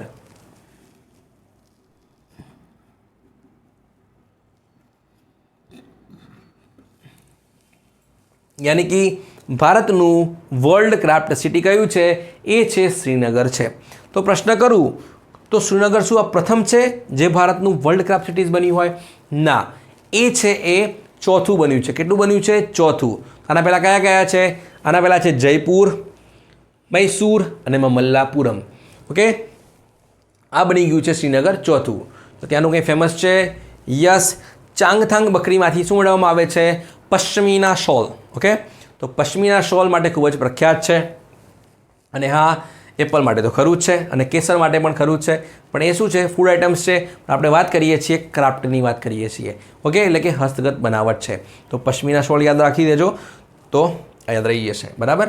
પછી વાત કરીએ Nelson Mandela award for health promotion. Okay, તો એ કોને મળ્યો છે? એ મળે છે નિમહંસને મળે છે. કોને મળે છે?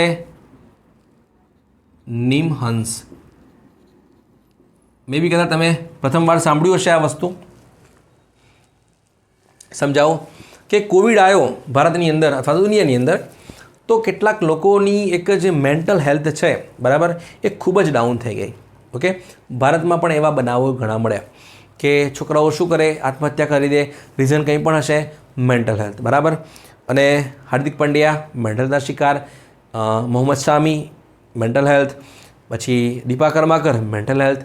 પણ એ લોકો તો ઉભરી આવ્યા. પણ એવા લોકોનું શું કે જે લોકો મરી રહ્યા છે, આત્મહત્યા કરી રહ્યા છે, તો એવા લોકો માટે જે સંસ્થા કામ કરે છે એને કહેવાય છે નિમહંસ.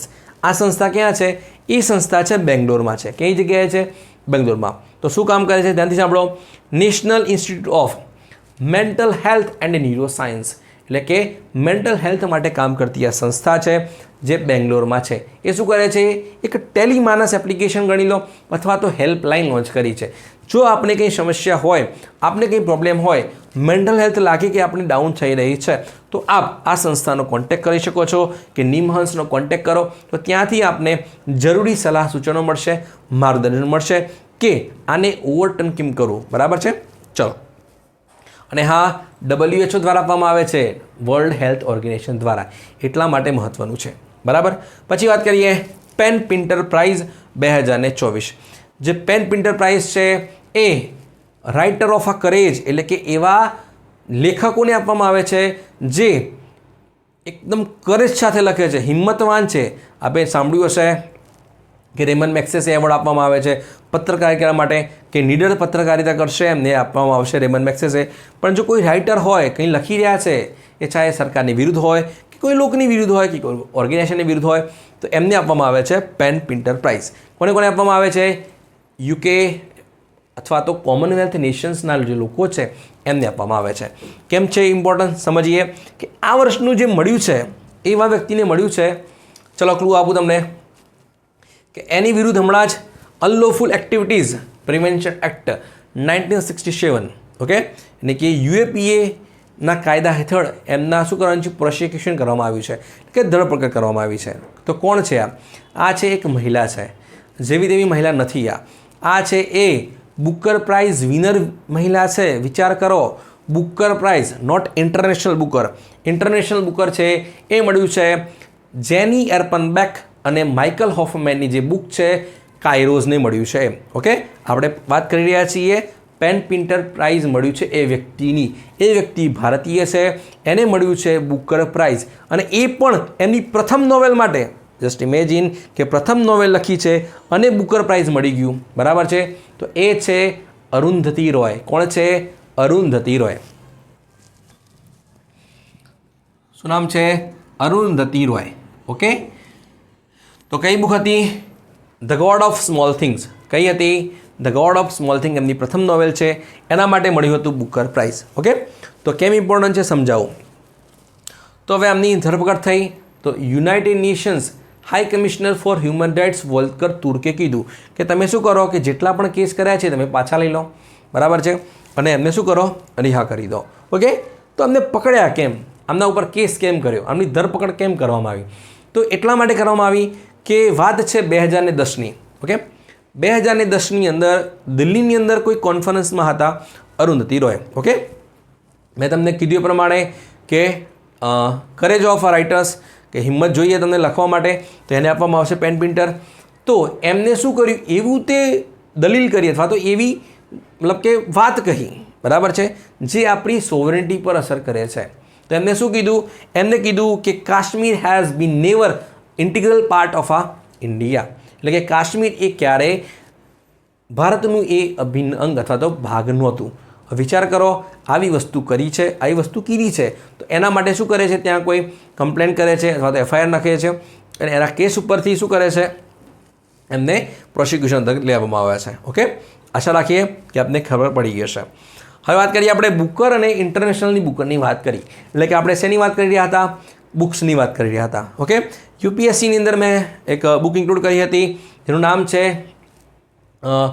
Y Bharat matters. કીધું હતું કે ડૉક્ટર એસ જયશંકરની છે, ડેફિનેટલી પૂછાશે અને પૂછાઈ ગઈ છે યુપીએસસીની અંદર. ઓકે, તો હવે નીચેની પણ જોઈ લઈએ. 4 બુક્સ છે, વધારે નથી આ મહિનામાં. તો ચલો, પહેલી છે રોઝારીટા. તો કોણ લખે છે રોઝારીટા? ચલો ક્લુ આપું કે આ એ વ્યક્તિ છે.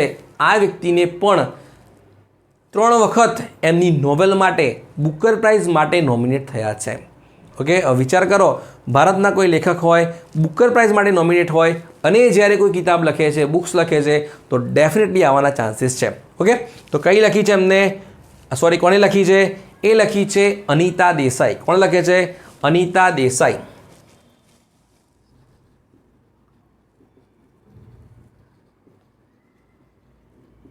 ઓકે, રોઝારીટા લખી છે અનિતા દેસાઈ.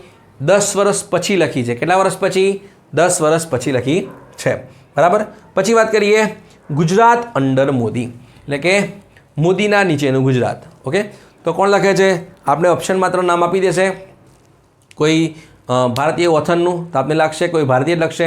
ના, આ લખે છે વિદેશી વ્યક્તિ છે જેનું નામ છે ક્રિસ્ટોફ જેફરલોટ. ઓકે, કોણ લખે છે? ક્રિસ્ટોફ જેફરલોટ. પછી વાત કરીએ કવર્ટ. એ લખે છે એસ દુલાત. કોણ લખે છે? એસ દુલાત. પછી લખે છે ધ એલિફન્ટ મૂવ, એટલે કે હાથીનું પગલું. એ કોણ લખે છે? એટલે હાથી મતલબ પગલું છે ને આપણે, મૂવ એટલે કે. બરાબર, એ લખે છે. ચલો ક્લુ આપું. આપણા G20ના શેરપા હતા. ઓકે, આઈડિયા આવી ગયો. ઓકે, એ છે અમિતાભ કાંત અને અમિત કપૂર. બંને લખે છે.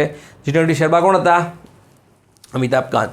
એટલે કે એ લખે છે અમિતાભ કાંત અને અમિત કપૂર. ક્લિયર એટલે સુધી?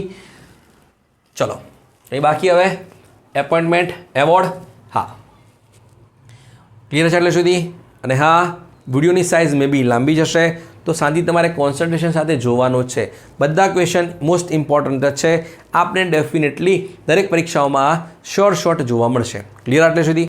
ચલો, હવે વાત કરીએ કોન્ફરન્સ. એમાં નંબર 1 છે United Nations framework convention on climate change. આપ જાણતા હશો કે ક્લાઇમેટ ચેન્જના કારણે દુનિયાની અંદર કેટલી અસર ઊભી થાય છે. ગયા મહિનામાં આપણે જોયું હતું કે વેનેઝુએલા એવો દેશ બન્યો દુનિયાનો પ્રથમ કે ત્યાંના તમામ ગ્લેશિયર શું થઈ ગયા છે, વિલુપ્ત થઈ ગયા છે. બીજી ઘણી બધી અસરો આવતી હોય છે, જેમ કે ઇન્ડોનેશિયાની અંદર જે જકાર્તા દ્વીપ છે એ જળમગ્ન થવાની તૈયારી છે. ઓકે, એટલા માટે એમની નવી રાજધાની ક્યાં શિફ્ટ કરવાની છે? ઈસ્ટ કાલિમંતન એટલે કે બોર્નિયો દ્વીપ પર. બરાબર છે. આપણું બોમ્બે પણ ભવિષ્યમાં જળમગ્ન થવાની સંભાવના છે. ઓકે, આ રિપોર્ટ યુનાઇટેડ નેશન પોતે આપે છે. બરાબર, તો સમજીએ આગળ ક્લાઇમેટ ચેન્જ.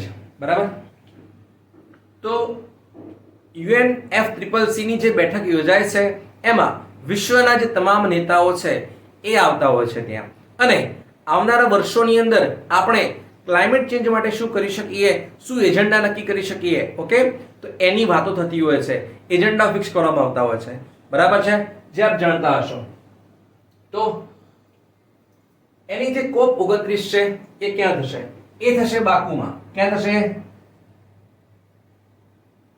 બાકુ. બાકુ ક્યાં છે? અઝરબૈજાનની અંદર.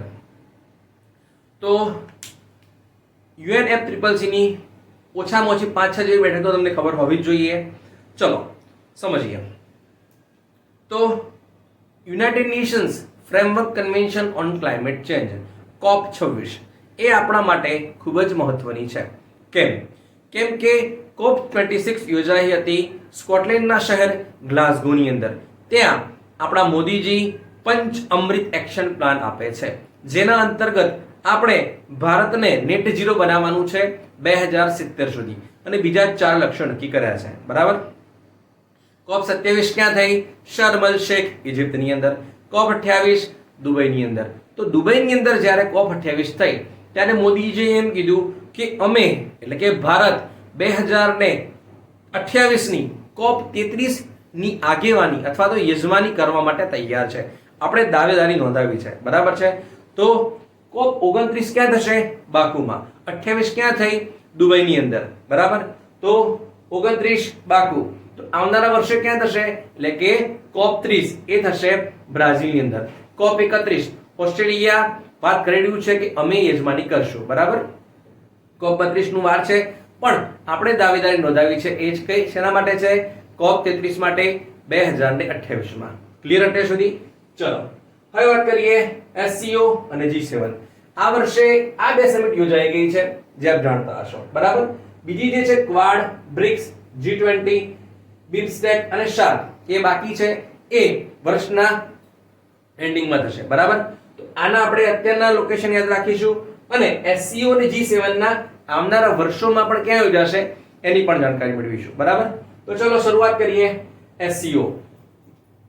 તો ચલો જોઈ લઈએ. પહેલા 24મી SCO ક્યાં થાય છે? અસ્તાના. ક્યાં થાય છે? અસ્તાના. બરાબર. 2025 માં ક્યાં થવાની? એ હોસ્ટ કરશે ચાઇના. ક્યાં કરશે? ચાઇના. ચલો ખૂબ જ મહત્વનું સંગઠન છે, જોઈ લઈએ હવે. તો વાત છે 1996 ની. 1996 ની અંદર USSR ના કેટલાક દેશ અને ચાઇના સાથે મળીને એક સંગઠન બનાવે છે, જેને કહેવાય છે શાંઘાઈ 5. ઓકે. 2001 ની અંદર ઉઝબેકિસ્તાન કહે છે અમને એડ કરી દો, એટલે કે 2001 ની અંદર આનું નામ થાય છે Shanghai cooperation organisations. Okay. Bharat ક્યારે જોડાય છે? ભારત 2001 માં જોડાયું? ના, ભારત જોડાય છે 2017 માં. ક્યારે જોડાયું? 2017 માં. જેવું ભારત જોડાશે તો ભાઈ તો બેઠા જ હોય કે જ્યાં જ્યાં ભારત જાય ત્યાં તમારે આવવાનું જ હોય. કોણ છે ભાઈ? પાકિસ્તાન. ઓકે. જે આપ જાણતા હશો, આપણે ચંદ્રયાન કરી રહ્યા છીએ તો પાકિસ્તાને થયું અમે પણ કરી દઈએ, પણ એમની તો એટલી હેસિયત છે નહીં કે ચંદ્રયાન કરી દે. તો શું કર્યું? મદદ કોણ કરશે? ચાઇના મદદ કરશે. ખ્યાલ આવી ગયો? એટલે કે શાંઘાઈ કોઓપરેશન ઓર્ગેનાઇઝેશન ની અંદર 8 દેશ હતા. કેટલા હતા? 2017 સુધી 8 દેશ હતા. ખ્યાલ આવે છે? એટલે સુધી સમજો હવે. ઓકે. તો 8 કયા કયા છે? તો ધ્યાન રાખો. કઈ રીતે યાદ રાખશો તમે? સમજાવો. તો એ તમારે યાદ રાખવાનું છે. ભારત, પાકિસ્તાન. ક્લિયર અત્યાર સુધી? Russia, China. 4 તો થઈ ગયા. પછી શું કરવાનું છે? તુર્કમેનિસ્તાન નથી, આટલું યાદ રાખવાનું છે. ક્લિયર થઈ જશે. બાકી બધા સ્થાનવાળા છે. કઈ યાદ રાખશો? KKTU, કઝાકિસ્તાન, કિર્ગિસ્તાન, તજિકિસ્તાન અને છેલ્લે છે ઉઝબેકિસ્તાન. આ તો વાત થઈ 8 દેશોની, બરાબર છે. તો હવે સમજો, તો જે 2023 ની જે SCO છે, બરાબર છે, એ સમિટ યોજાય છે ભારતની અંદર. એટલે કે 2023 ની જે અધ્યક્ષતા છે SCO ની, એ આપણી પાસે હતી, પણ આપણે વર્ચ્યુઅલી યોજી હતી. તો એમાં એક દેશને આપણે એડ કર્યો, એટલે કે ઓફિશિયલી એન્ટ્રી થઈ ગયા દેશની. એ દેશ કયો છે? એ દેશ છે ઈરાન, બરાબર. હવે આ વર્ષે એટલે કે 2024 માં જે સમિટ અસ્તાનામાં યોજાય છે, એમાં નવો દેશ એડ થયો, એ છે બેલારુસ. એટલે કે એલેક્ઝાન્ડર લુકાશેન્કો, પુતિનનો જ પરમ મિત્ર છે અથવા તો રાઈટ હેન્ડ છે, એ ગણી શકો છો, બરાબર છે. મે બી આપ જાણતા હશો. ખ્યાલ આવી ગયો આટલો તમને? યસ. હવે તો જે SCO છે એનું જે દાવેદારી કરવી હોય કોઈ પણ દેશને, તો એ કેવી રીતે થાય? તો સમજાવું તમને. તો માની લો કે આ છે એ શું છે? Dialogue partner. આ શું છે? ઓબ્ઝર્વર. અને આ છે ફૂલ મેમ્બર છે. ખ્યાલ આવી ગયો? ડાયલોગ પાર્ટનર, ઓબ્ઝર્વર અને ફૂલ મેમ્બર. તો ડાયલોગ પાર્ટનર ની અંદર શું કરશે? ઘણા બધા દેશો છે અત્યારે, બરાબર. પણ હવે જે દેશ ઓબ્ઝર્વર બનશે, બરાબર, તો એને શું મળશે? ભવિષ્યની અંદર ફૂલ મેમ્બરશિપ મળશે. તો અત્યારે ઓબ્ઝર્વર કોણ છે? અત્યારે ઓબ્ઝર્વર છે અફઘાનિસ્તાન અને મોંગોલિયા. કોણ છે? અફઘાનિસ્તાન અને મોંગોલિયા, બરાબર છે. 2017 માં 8 દેશો હતા, 2023 માં ઈરાન એડ થાય છે, 2024 માં બેલારુસ એડ થાય છે, અને ભવિષ્યમાં અફઘાનિસ્તાન યા તો મોંગોલિયા એડ થઈ શકે છે. ક્લિયર એટલે સુધી? ઓકે, ચલો. હવે SCO નું જે હેડક્વાર્ટર છે એ ક્યાં છે? તો આપને લાગી શકે છે શાંઘાઈ કોઓપરેશન ઓર્ગેનાઇઝેશન શાંઘાઈમાં છે. આન્સર ટિક કરી દો. ના, આનું હેડક્વાર્ટર છે એ બીજિંગમાં છે. કઈ જગ્યાએ છે? બીજિંગમાં છે. ઓકે, ચલો. હવે વાત કરીએ G7. તો G7 છે દુનિયાના જે વિકસિત રાષ્ટ્ર છે એ દેશોનું સંગઠન છે, બરાબર. કયા કયા છે? US, UK, Canada, Germany, Japan, France અને ઇટલી. અને બીજા દેશો છે એમાં એમને પણ આમંત્રણ આપવામાં આવે છે. આ વખતે પણ આમંત્રણ આપ્યું હતું. કોને આપ્યું હતું? ઇટલીની પ્રધાનમંત્રી જોર્જિયા મેલોની, જેની પાર્ટીનું નામ છે બ્રધર્સ ઓફ ઇટલી પાર્ટી, એમને મોદીજીને બોલાવ્યા હતા, જે આપ રીલ્સ પણ જોતા હશો, બરાબર છે. ચલો, તો આ વર્ષની ક્યાં યોજાઈ છે? ઇટલીમાં. પણ પહેલા જે લોકેશન છે ને, એ લોકેશન હતું પુગલિયા હતું. કયું હતું? પુગલિયામાં યોજાવાની હતી, પણ સ્થળ ચેન્જ થઈ ગયું છે. હવે યોજાય છે અપુલિયામાં. ક્યાં યોજાય છે? અપુલિયા. ખ્યાલ ગયો? તો જે 50મી G7 છે એ યોજાય છે અપુલિયામાં. તો હવે નેક્સ્ટ પણ ધ્યાન રાખવું પડશે. નેક્સ્ટ ક્યાં થશે? ઓકે, તો તમને એક વાત જણાવું કે જે G7 આ યોજાઈ, બરાબર, તો ત્યાં જે નેક્સ્ટ યોજાવાની છે, તો ત્યાંના જે પ્રધાનમંત્રી છે એમને પૂછવામાં આવ્યું કે શું તમે ભારતને ઇન્વાઇટ કરશો? તો આવું પૂછ્યું કેમ એમને? ઓબ્વિયસલી દુનિયાનો સૌથી વસ્તીવાળો દેશ છે, 144 કરોડ, અને મતલબ કે ખૂબ જ મહત્વપૂર્ણ દેશ છે આપણો, બરાબર છે. આપણા વગર તો મતલબ સમિટ યોજાય જ નહીં આવી. તો પૂછવામાં કેમ આવ્યું અમને? બરાબર છે. કેમ પૂછવામાં આવ્યું? કેમ કે આ દેશ છે એની સાથે કેટલાક સમયથી આપણા જે સંબંધો છે એ વણસી રહ્યા છે. ઓકે, ખૂબ જ ચર્ચી ચાલી રહી છે. કોના કારણે? ખલિસ્તાનના કારણે, બરાબર છે. કે આ દેશની અંદર ખલિસ્તાની ગ્રુપ છે એ ભારત વિરોધી નારા લગાવી રહ્યો છે, એટલા માટે. અને ત્યાંના જે પ્રધાનમંત્રી છે એ પણ છૂટ આપે છે, જાઓ તમારે જે કરવું એ કરી લો. કોઈ મતલબ કે એક્શન નથી લઈ રહ્યા, બરાબર છે. ઇવન ભારત પર બ્લેમ કરી રહ્યા છે, બરાબર છે. એમને રોકવાની જગ્યાએ ભારત પર બ્લેમ કરે છે, એટલા માટે થોડી કંટ્રોવર્સી છે. તો આ દેશ કયો છે? એ છે કેનેડા. તો કેનેડામાં ક્યાં યોજાશે? આલ્બર્ટામાં યોજાશે. એટલે કે 2025ની જે G7 છે 51મી, એ યોજાવાની છે આલ્બર્ટા કેનેડામાં. કોણ હોસ્ટ કરશે? જસ્ટિન ટ્રુડો હોસ્ટ કરશે, બરાબર. ચલો, પછી વાત કરીએ ક્વાડ. ક્વાડ 2024 નું આયોજન ક્યાં થશે? એ આપણા ભારતમાં થશે. કયા કયા દેશો છે? એટલે કે અમેરિકા, જાપાન, ભારત અને ઓસ્ટ્રેલિયા. તો શું ક્વાડ દેશો કોઈ યુદ્ધાભ્યાસ કરી રહ્યા હશે? યસ, આપણે ડિફેન્સમાં કવર કરીશું 28મો માલાબાર, બરાબર છે. નેક્સ્ટ વિડિયો આવશે, એમાં ડિફેન્સ ઇન્ક્લુડ કરીશું, એમાં આપણે વિગતવાર ચર્ચા કરીશું, બરાબર. હવે વાત કરીએ બ્રિક્સ 2024. બ્રિક્સની જે બેઠક છે ગયા વર્ષે યોજાઈ હતી એ સાઉથ આફ્રિકામાં યોજાઈ હતી. આ વર્ષે યોજાવાની છે કઝાનમાં. વર્ષના એન્ડિંગમાં યોજાશે. બરાબર. કેટલા સભ્યો છે ધ્યાન રાખો. Brazil, Russia, India, China, south Africa. બીજા 5 એડ થયા છે. થવાના હતા 6, થઈ ગયા છે 5. કયા કયા છે? Argentina, Iran, Egypt, Ethiopia, Saudi Arab અને યુએઈ. બરાબર છે. આર્જેન્ટિના ના પડે છે અને બીજા પણ 3 કહી રહ્યા છે કે અમારે પણ જોડાવવું છે. એ કયા કયા છે? એ છે શ્રીલંકા, મલેશિયા અને થાઈલેન્ડ. વાત ચાલે છે, જોઈએ ઇન ફ્યુચર શું થાય છે. પછી વાત કરીએ G20. આમ તો આપણે G20 કહીએ છીએ, પણ જ્યારે ગયા વર્ષે અધ્યક્ષતા આપણી જોડે હતી, થીમ હતી વસુધૈવ કુટુંબકમ. બરાબર. વન અર્થ, ફેમિલી અને ફ્યુચર. એની સાથે આપણે યજમાની કરી હતી અને આફ્રિકન યુનિયનને પણ ઇન્ક્લુડ કર્યું હતું. બરાબર છે. કેમ કે આપણે ગ્લોબલ સાઉથ નું પ્રતિનિધિત્વ કરી રહ્યા છીએ. બરાબર. તો 2024 માં કોણ હોસ્ટ કરશે? 2024 માં હોસ્ટ કરશે એ છે બ્રાઝિલ કરશે. કોણ કરશે? બ્રાઝિલ, એટલે કે લુલા ડી સિલ્વા. બરાબર છે. ચલો હવે વાત કરીએ બિમસ્ટેક 2024. એની અધ્યક્ષતા કરે છે થાઈલેન્ડ. કોણ કરે છે? થાઈલેન્ડ. બરાબર છે. ઓકે. પછી વાત કરીએ સાર્ક. સાર્કની જે બેઠક છે એ 2015 માં યોજાઈ હતી. છેલ્લે 2016 માં હોસ્ટ કરવાનું હતું પાકિસ્તાન. કોણ કરવાનું હતું? પાકિસ્તાન. ઓકે. તો વિચારો શું થયું ત્યાં? તો જ્યારે 2016 ની અંદર સાર્કની બેઠક પાકિસ્તાનમાં યોજાવાની હતી, એના પહેલા, બરાબર, તો એ શું થાય છે? આપણા જે યુરી છે જમ્મુ કાશ્મીરનું, એના ઉપર હુમલો થાય છે. એટલે ભારતે ના પાડી દીધી કે હવે અમે તમારી જે સાર્ક બેઠક છે એમાં યજમાની, મતલબ કે અમે આવવાના નથી. બરાબર છે. ભલે તમે યજમાની કરો, અમે નહીં આવીએ.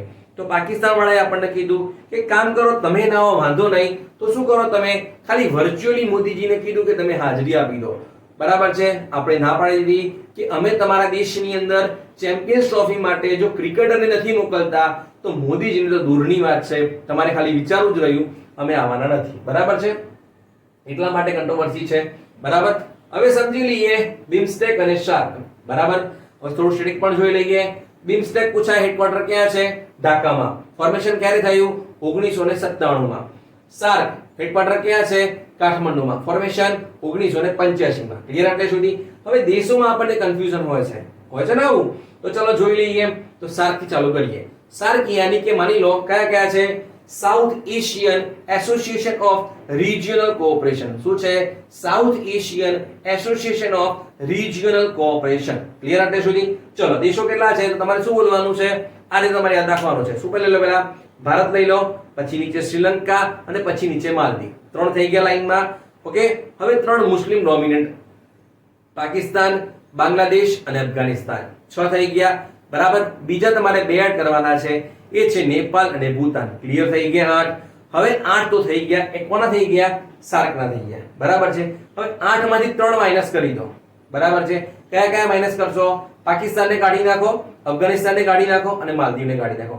કેમ કાઢવાના છે? કેમ કે હવે આપણે શેની વાત કરી રહ્યા છીએ? Bay of Bengal initiative of multi sectoral technical and economic cooperation. ખ્યાલ આવે છે? એટલે કે બે ઓફ બંગાળ, બંગાળની ખાડીને જે અડીને દેશો આવેલા છે એની જ આપણે વાત કરીએ છીએ. ઓકે. એટલા માટે કોને કોને કાઢશું આપણે? માલદીવ, અફઘાનિસ્તાન અને પાકિસ્તાનને કાઢી નાખવાના છે. ઓકે. તો આ 3 કાઢીને બીજા 2 એડ કરી દો. એ છે મ્યાનમાર અને થાઈલેન્ડ. તો બની જશે 7 નું ગ્રુપ. એ થઈ જશે બિમસ્ટેક.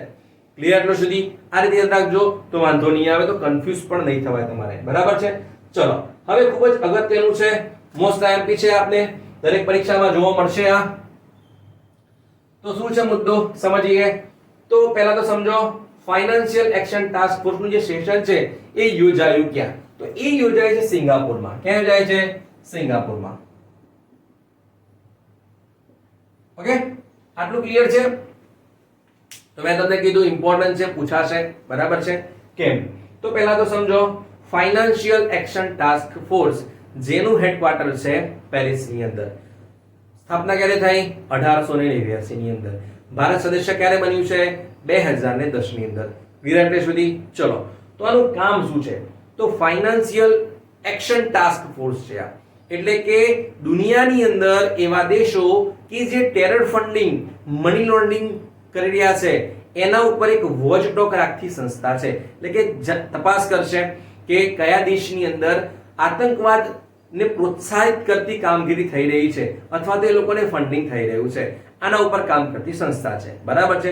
આપણે જાણ્યું હશે કે જે ફાઇનાન્શિયલ એક્શન ટાસ્ક ફોર્સ છે એ શું કરે છે, એક સૂચિ આપે છે જેમાં બ્લેક લિસ્ટ પણ હોય, ગ્રે લિસ્ટ પણ હોય, આવા એક લિસ્ટ હોય, આવી એક કેટેગરી હોય છે. બરાબર છે. તો આ જે સેશન યોજાયું એમાં ભારતની ખૂબ જ તારીફ થઈ છે. બરાબર. આપ જ્યારે આ ન્યૂઝની અંદર વાંચશો તો આપણને થોડું કન્ફ્યુઝન થશે, સમજવાની વાત શું છે આની અંદર. તો સાદી સીધી ભાષામાં હું તમને સમજાવવાનો પ્રયત્ન કરું. બરાબર છે. ચલો, તો માની લો કે કોઈ ક્લાસરૂમ છે આપણો, આપણે 12th સુધી ભણ્યા હતા, પણ 12th સુધી 10મા સુધી રાખો. જો આપણે 10મા સુધી સ્કૂલિંગના ડેઝમાં ભણતા હોઈએ, બરાબર છે, માની લો કે કોઈ છોકરો રેગ્યુલર સ્કૂલમાં જાય છે. શું જાય છે? રેગ્યુલર સ્કૂલમાં જઈ રહ્યો છે. જો છોકરો સ્કૂલની અંદર રેગ્યુલર જશે તો ક્લાસ ટીચર હશે આપણા, તો ક્લાસ ટીચરનું કામ શું છે? એ એટેન્ડન્સ પૂછશે. જેવા આપણે મોર્નિંગમાં પ્રાર્થના પૂરી કરીને આવીએ છીએ, બરાબર છે, તો શું થાય છે? શરૂઆતમાં એટેન્ડન્સ પૂછશે આપણા ક્લાસ ટીચર. બરાબર. તો કોણ આવ્યું છે ને કોણ નથી આવ્યું આ થતું હોય છે જનરલી. પણ માની લો કોઈ એક છોકરો છે, ક્લાસ ટીચરને ખબર છે કે આ છોકરો તો રેગ્યુલર ક્લાસની અંદર આવે ને આવે છે. બરાબર છે. આવી એક ધારણા બંધાઈ ગઈ છે ક્લાસ ટીચરના મગજની અંદર. સમજો, ધ્યાન રાખજો હો, તો આપણને આ સેશન વિશે ખ્યાલ આવી જશે. માની લો કે ક્લાસ ટીચરને ખબર પડી ગઈ કે આ છોકરો તો રેગ્યુલર છે અને આવે જ છે. બરાબર. તો ક્લાસ ટીચર શું કરશે હવે કે માની લો કે ભવિષ્યમાં નહીં પણ આવ્યો હોય, એવું તો બનવાનું નથી કે નહીં આવે, આવવાનો જ છે. જો આવે કે ના આવે તો પણ કંઈ ફરક નથી પડતો. તો એના ઉપર શું કરી દેશે ક્લાસ ટીચર? પહેલા પી લગાવી દેશે. બરાબર છે. એટલે કે એને રેગ્યુલર એવું કંઈ યસ સર બોલવાની જરૂર નથી. સમજણ પડે છે મારી વાત તમને?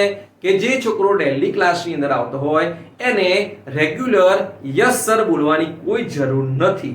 ઓકે, તો હવે સમજો આ વાત તમે કે ફાઇનાન્શિયલ એક્શન ટાસ્ક ફોર્સ છે એની અંદર ભારતને રેગ્યુલર ફોલોઅપ કેટેગરીમાં મૂકવામાં આવ્યું છે. ખ્યાલ આવે છે? કઈ કેટેગરી? રેગ્યુલર ફોલોઅપ કેટેગરીની અંદર મૂકવામાં આવ્યું છે. એટલે કે ભારતનું પરફોર્મન્સ ખૂબ જ સારું છે. બરાબર. એટલે કે હવે ભારતને દર વર્ષે ત્યાં એનો રિપોર્ટ સબમિટ કરાવવાની જરૂર નથી. ખ્યાલ આવી ગયો આપણને? ઓકે, ચલો. અને એનહાન્સમાં શું થાય છે? બીજી કેટેગરી છે જેને કહેવાય છે એનહાન્સ કેટેગરી. એમાં તમારે દર વર્ષે ત્યાં શું કરવાનો છે? રિપોર્ટ સબમિટ કરવાનો છે કે અમે ટેરર ફંડિંગ માટે આ કામ કરી રહ્યા છીએ. ઓકે, આશા રાખીએ કે આપને ખ્યાલ આવી ગયો છે. બરાબર. ચલો વાત કરીએ. Third, United Nations ocean conference આ યોજાશે નાઇસ ની અંદર. ક્યાં યોજાય છે? નાઇસ ની અંદર. NICE. ઓકે, તો નાઇસ ક્યાં છે? નાઇસ એ છે ફ્રાન્સ ની અંદર. પછી વાત કરીએ વર્લ્ડ AI સમિટ. તો AI ની કારણે દુનિયાની અંદર ઘણી બધી તકલીફો ઊભી થાય છે. બરાબર છે. આપણે નેક્સ્ટ વિડિયોમાં વાત કરીશું AI વિશે ઘણી બધી. તો AI ની જે ગયા વર્ષે સમિટ યોજાઈ હતી એ યોજાઈ હતી બ્લેચલી પાર્ક, યુનાઇટેડ કિંગડમ ની અંદર. દરેક એક્ઝામમાં આ ક્વેશ્ચન હતો કેમ કે યુનિક સમિટ છે. બરાબર. તો જે 2025 ની છે એ ક્યાં યોજાશે? એ પણ યોજાશે ફ્રાન્સની અંદર. ક્યાં યોજાય છે? ફ્રાન્સની અંદર. બરાબર. એટલે કે ઓશન કોન્ફરન્સ કહી દો કે AI સમિટ કહી દો, બંનેનું હોસ્ટ કોણ છે? એ છે ફ્રાન્સ છે. બરાબર. પછી વાત કરીએ 64મી international sugar organisations council meet. બરાબર. એટલે કે સુગર માટેનું જે આ 2024 ની અધ્યક્ષતા છે એ કરી રહ્યું છે ભારત, અને આ મીટ યોજાય છે દિલ્હીમાં. ક્યાં યોજાય છે? દિલ્હીમાં. બરાબર. કેમ અગત્યની છે સમજાવો. કે આપ જાણતા હશો કે ગયા વર્ષે જે G20 યોજાઈ આપણે હોસ્ટ કરી, બરાબર છે, એમાં એક અલાયન્સ બનાવવામાં આવ્યું. કેમ વાત કરી રહ્યો છું તમને કે મોદીજી અત્યારે ક્યાં ગયા છે? વિયેના ગયા છે. તો વિયેનાના જે ચાન્સેલર છે કાર્લ નેહમર. કોણ છે? કાર્લ નેહમર. એમને મોદીજી શું કરે છે? 3 વસ્તુમાં આમંત્રણ આપી જ દે છે. બરાબર. એ 3 વસ્તુ કઈ છે? એ 3 વસ્તુ છે, ત્યાંથી સમજો, ઇન્ટરનેશનલ સોલર અલાયન્સ જેનો 100મો સદસ્ય બન્યો છે પેરાગ્વે. બરાબર. પછી છે CDRI, coalition for disaster resilient infrastructure, એમાં આમંત્રણ આપશે. અને ગ્લોબલ બાયોફ્યુઅલ અલાયન્સ. કયું છે? Global biofuel alliance. એટલે કે ગયા વર્ષે અમેરિકા, બ્રાઝિલ અને ભારતે ત્રણેય સાથે મળીને એક અલાયન્સ બનાવ્યું છે જેને કહેવાય છે ગ્લોબલ બાયોફ્યુઅલ અલાયન્સ. તો એમાં મોદીજી દરેકમાં આમંત્રણ આપી દે છે. બરાબર છે. એમાં આપણે પણ શું કરી રહ્યા છીએ? આગેવાની કરી રહ્યા છીએ.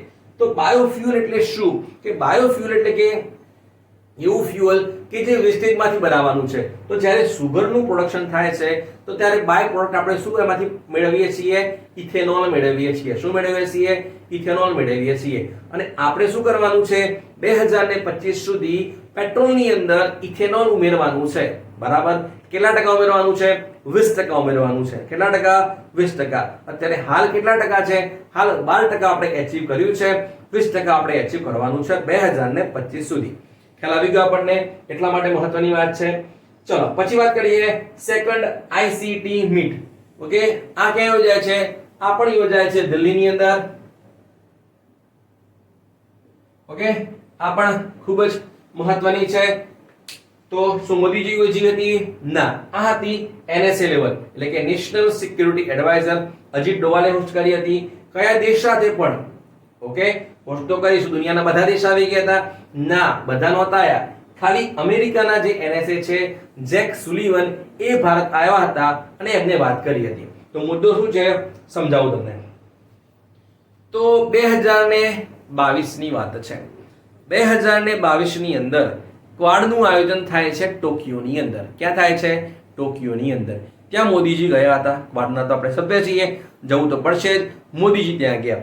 મોદીજી મળ્યા ત્યાં જો બાઇડનને. કોને મળ્યા? જો બાઇડન. ઓકે, તો ત્યાં મોદીજી અને જો બાઇડને એક પ્રોગ્રામ કહી દો કે ઇવેન્ટ કહી દો એ લોન્ચ કરી. ત્યાં કઈ લોન્ચ કરી? આઈસીઈટી એટલે કે initiative on critical and emerging technologies. એટલે કે ભારત અને અમેરિકા છે એ ઇમર્જિંગ ટેકનોલોજીસ હોય, ક્રિટિકલ ટેકનોલોજીસ હોય, એમાં શું કરવાનો છે? આપણે સહયોગ કરવાનો છે. એ ચાહે પૃથ્વીની અંદર હોય કે પૃથ્વીની બહાર હોય, જેટલી પણ ટેકનોલોજી હોય ક્રિટિકલ, એમાં ભારત અને અમેરિકા સાથે મળીને કામ કરશે. બે ત્રણ ઉદાહરણ આપી દઉં તમને. કે માની લો કે આપણે ડ્રોન જોવે છે. કયા ડ્રોન જોવે છે? MQ-9 3B ડ્રોન જોવે છે. બરાબર છે. તો એ કોણ આપશે આપણને? અમેરિકા જ આપશે. અમેરિકાની કઈ કંપની આપશે? જનરલ એટોમિક આપશે. બરાબર છે.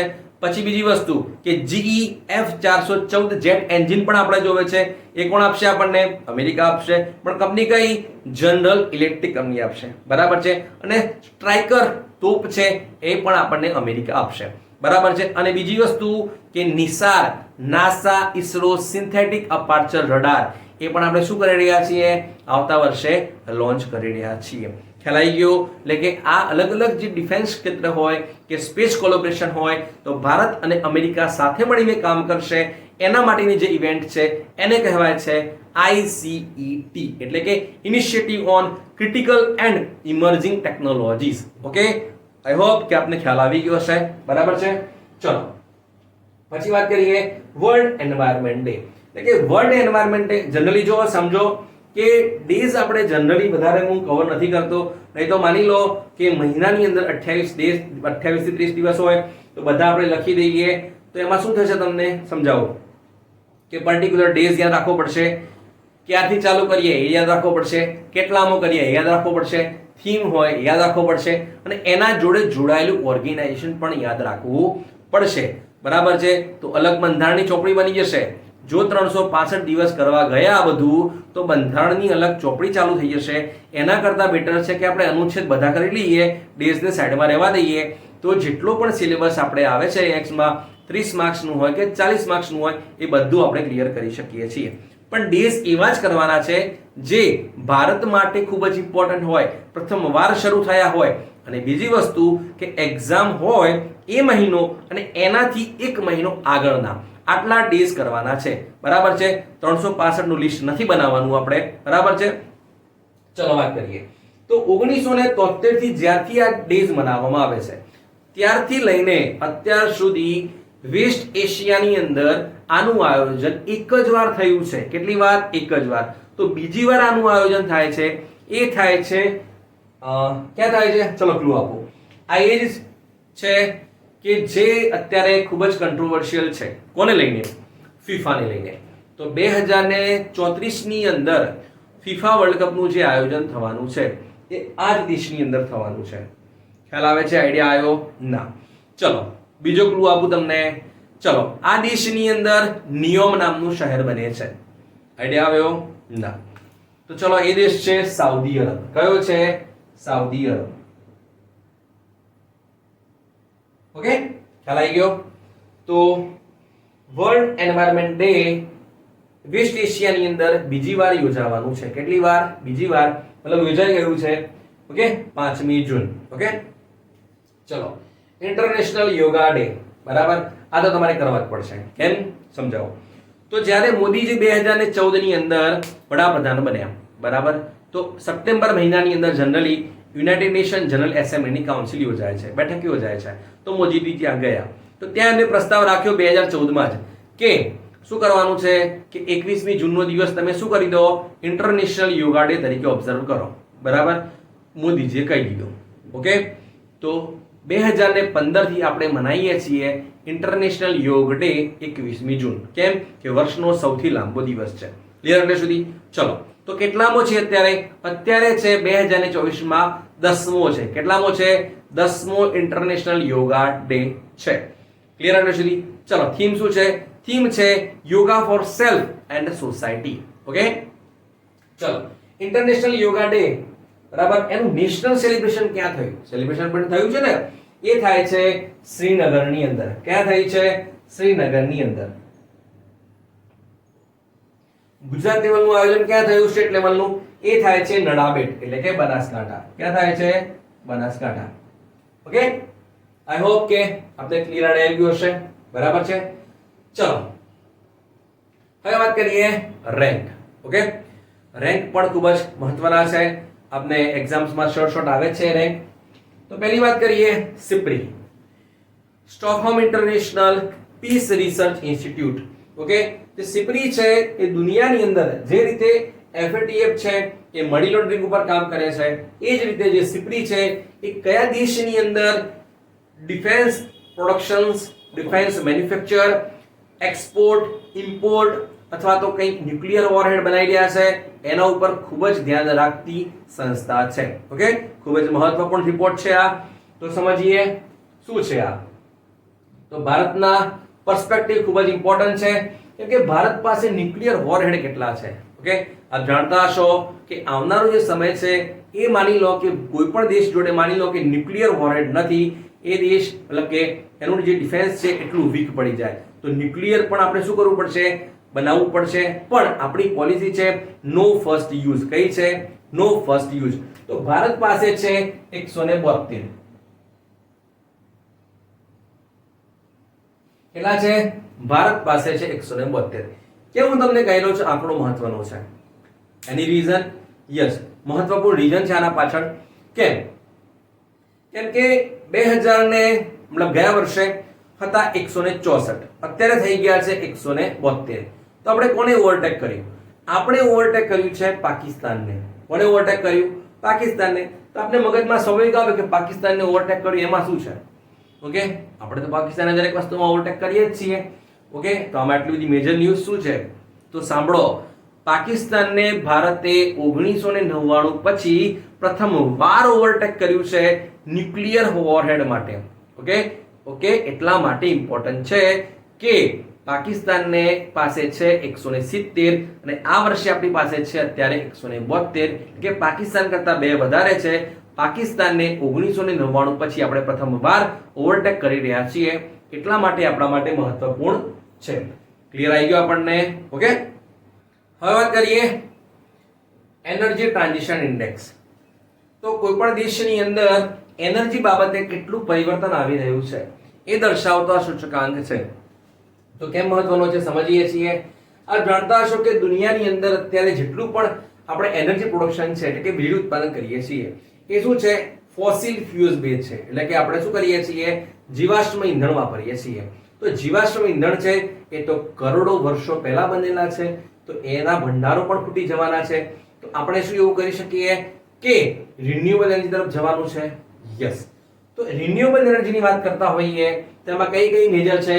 એ છે solar, wind, geothermal, ocean thermal અને ટાઇડલ એનર્જી એટલે કે ભરતી ઉર્જા, બરાબર છે, અને ન્યુક્લિયર એનર્જી. તો આપણે શું કરવાનું છે? ફોસિલ ફ્યુઅલને છોડીને આપણે રિન્યુએબલ એનર્જી તરફ શું કરવાનું છે, મૂવ કરવાનું છે, બરાબર છે.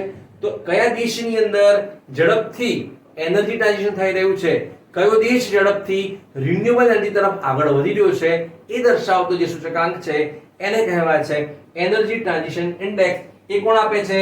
એ આપે છે વર્લ્ડ ઇકોનોમિક ફોરમ. કોણ આપે છે? World economic forum.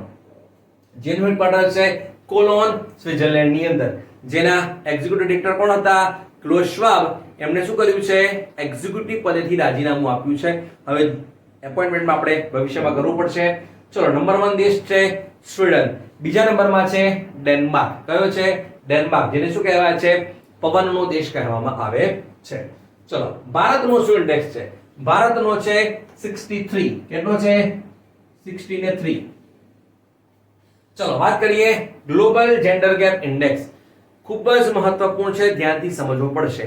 આપણે મેન્સમાં પણ પૂછાશે, બરાબર? તો ધ્યાનથી સમજાવું તમને શું છે આ. તો માની લો કે આપણે જેન્ડર ઇક્વાલિટીની વાત કરીએ છીએ, એટલે કે આમ તો દરેક દેશ એ પુરુષ પ્રાધાન્ય હોય છે, પણ હવે આવનારા સમયની અંદર આપણે શું કરવું પડશે? મહિલાઓને પણ પ્રાધાન્ય આપવું પડશે, બરાબર છે? તો આપણે જેન્ડર ઇક્વાલિટી કેમાં મતલબ આગળ કહેવાશું. ખ્યાલ આવી ગયો આપણને? તો આ જે ઇન્ડેક્સ છે એના ઉપર રિસર્ચ કરે છે. તો આ ઇન્ડેક્સ આપે છે ને, એ સંસ્થા સાથે આપણે થોડી કંટ્રોવર્શિયલ પણ સર્જાય છે ઘણીવાર. તો કંટ્રોવર્શિયલ કેમ છે એ પણ સમજીએ. તો પહેલા ઇન્ડેક્સ કોણ આપે છે? એ ગ્લોબલ જેન્ડર ગેપ ઇન્ડેક્સ છે, એ રજૂ કરે છે વર્લ્ડ ઇકોનોમિક ફોરમ જ રજૂ કરે છે, બરાબર છે? તો કંટ્રોવર્સી શું છે સમજાવું તમને. તો જે ગ્લોબલ જેન્ડર ગેપ છે એના જે ક્રાઇટેરિયા છે, આ લોકોએ માપદંડ નક્કી કર્યા છે. એમાં ઇકોનોમિકલ હોય, એજ્યુકેશનલ હોય, પોલિટિકલ હોય, સોશિયલ હોય, હેલ્થ હોય. આ બધા ક્રાઇટેરિયા છે એમાં માપવામાં આવે છે કે વુમનને ઇક્વલ રાખવામાં આવે છે કે નહીં, બરાબર છે? તો હવે 2 વર્ષ પહેલા આપણા minister of woman and child development એ અહીંયા ગયા, મતલબ કે દાવોસની અંદર ગયા હતા વર્લ્ડ ઇકોનોમિક બેઠકની અંદર.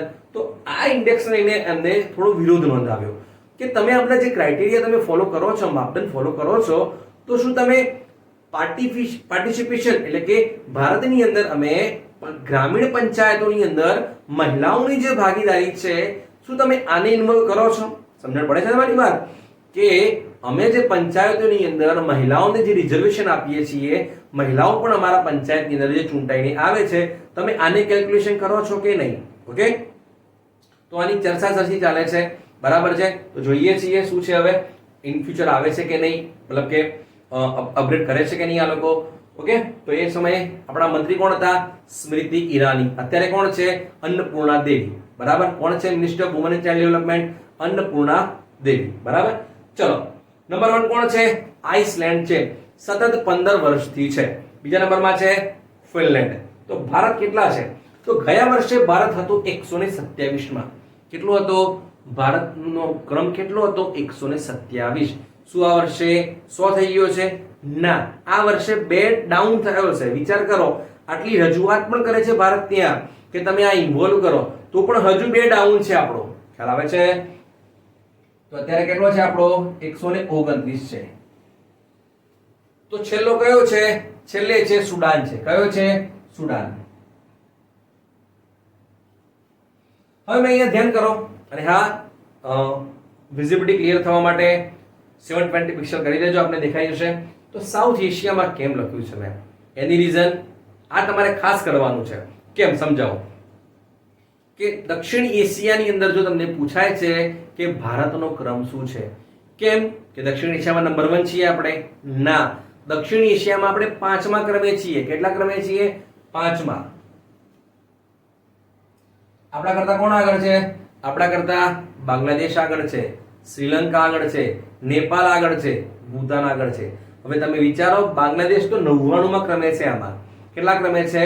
99મા ક્રમે છે, અને આપણે છીએ 129. એટલે કે આપણે જેન્ડર ઇક્વાલિટીની અંદર ખરા અર્થમાં ખરેખર હજુ ઘણું કાપવાનું છે.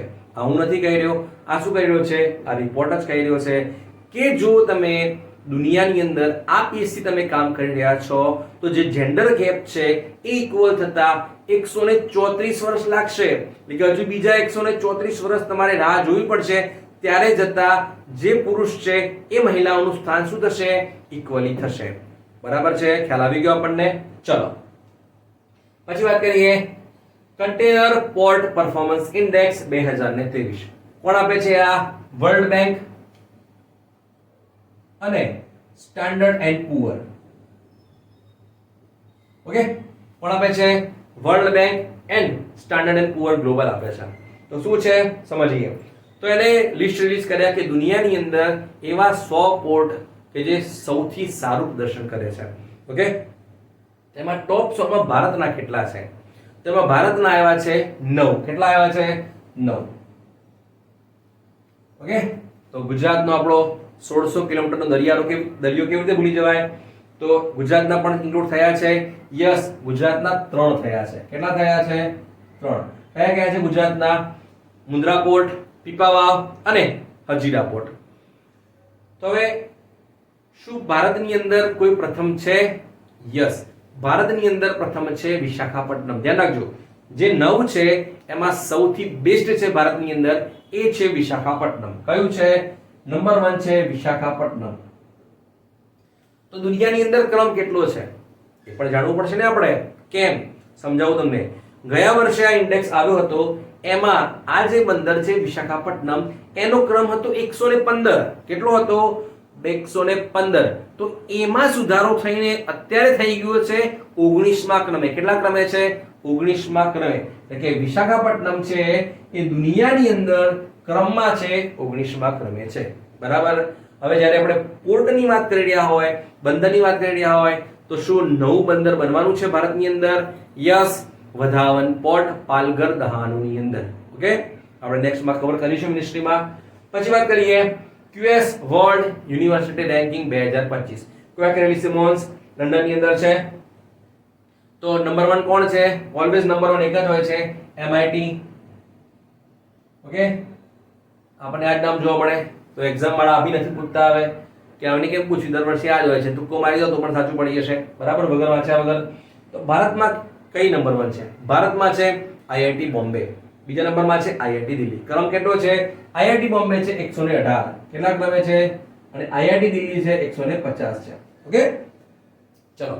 તો આ જે યુનિવર્સિટીઝ છે એમાં ભારતની ઇન્ક્લુડ કરી છે, ટોટલ 46 કરી છે. બરાબર. એમાં દુનિયાની અંદર ક્રમ કેટલો છે ભારતનો? એટલે 46 યુનિવર્સિટી સાથે ભારત દુનિયાની અંદર પ્રતિનિધિત્વ કરે છે 7 ની અંદર. કેટલામાં કરે છે? 7મા ક્રમે. શું એશિયાની અંદર નંબર 1 છે ભારત? ના, એશિયામાં 3જા સ્થાને છે. એશિયામાં નંબર 1 છે ચાઇના, બીજા ક્રમે છે ભારત અને ત્રીજા ક્રમે છે, મતલબ નંબર 1 છે ચાઇના, બીજામાં છે જાપાન અને ત્રીજામાં આવે છે આપણે ભારત. એશિયાની પરફેક્ટ વાત કરીએ તો. ઓકે, નેક્સ્ટમાં કઈ બાકી? ના. ચલો, તો આશા રાખીએ કે આપને વિડીયો ખૂબ જ કામ લાગે. બરાબર. નેક્સ્ટ વિડીયોમાં મળીએ છીએ. એમાં વાત કરીશું ડિફેન્સની વાત કરીશું, સ્પોર્ટ્સ વાત કરીશું અને સ્પેસ ટેકનોલોજીની વાત કરીશું અને કલ્ચરની વાત કરીશું. બરાબર છે. તો આશા રાખીએ કે આપને આ વિડીયો ખૂબ જ કામ લાગે. આપના મિત્રો સાથે જરૂરથી શેર કરજો. જો ચેનલને સબસ્ક્રાઇબ ના કરી હોય તો કરી લેજો, તો આપને વિડીયોની નોટિફિકેશન મળતી રહે. નોટિફિકેશન બેલ પણ ઓન કરી દેજો. અને કંઈક જો આપને એવું લાગે કન્ટેન્ટ વાઇઝ કંઈક એવું રહી ગયું છે તો કમેન્ટમાં જરૂરથી જણાવી દેજો. તો આપણે નેક્સ્ટ વિડીયોમાં એને શું કરી લઈશું? સુધારો કરી લઈશું. તો મળીએ છીએ નેક્સ્ટ વિડીયોમાં. જય હિન્દ, જય ભારત.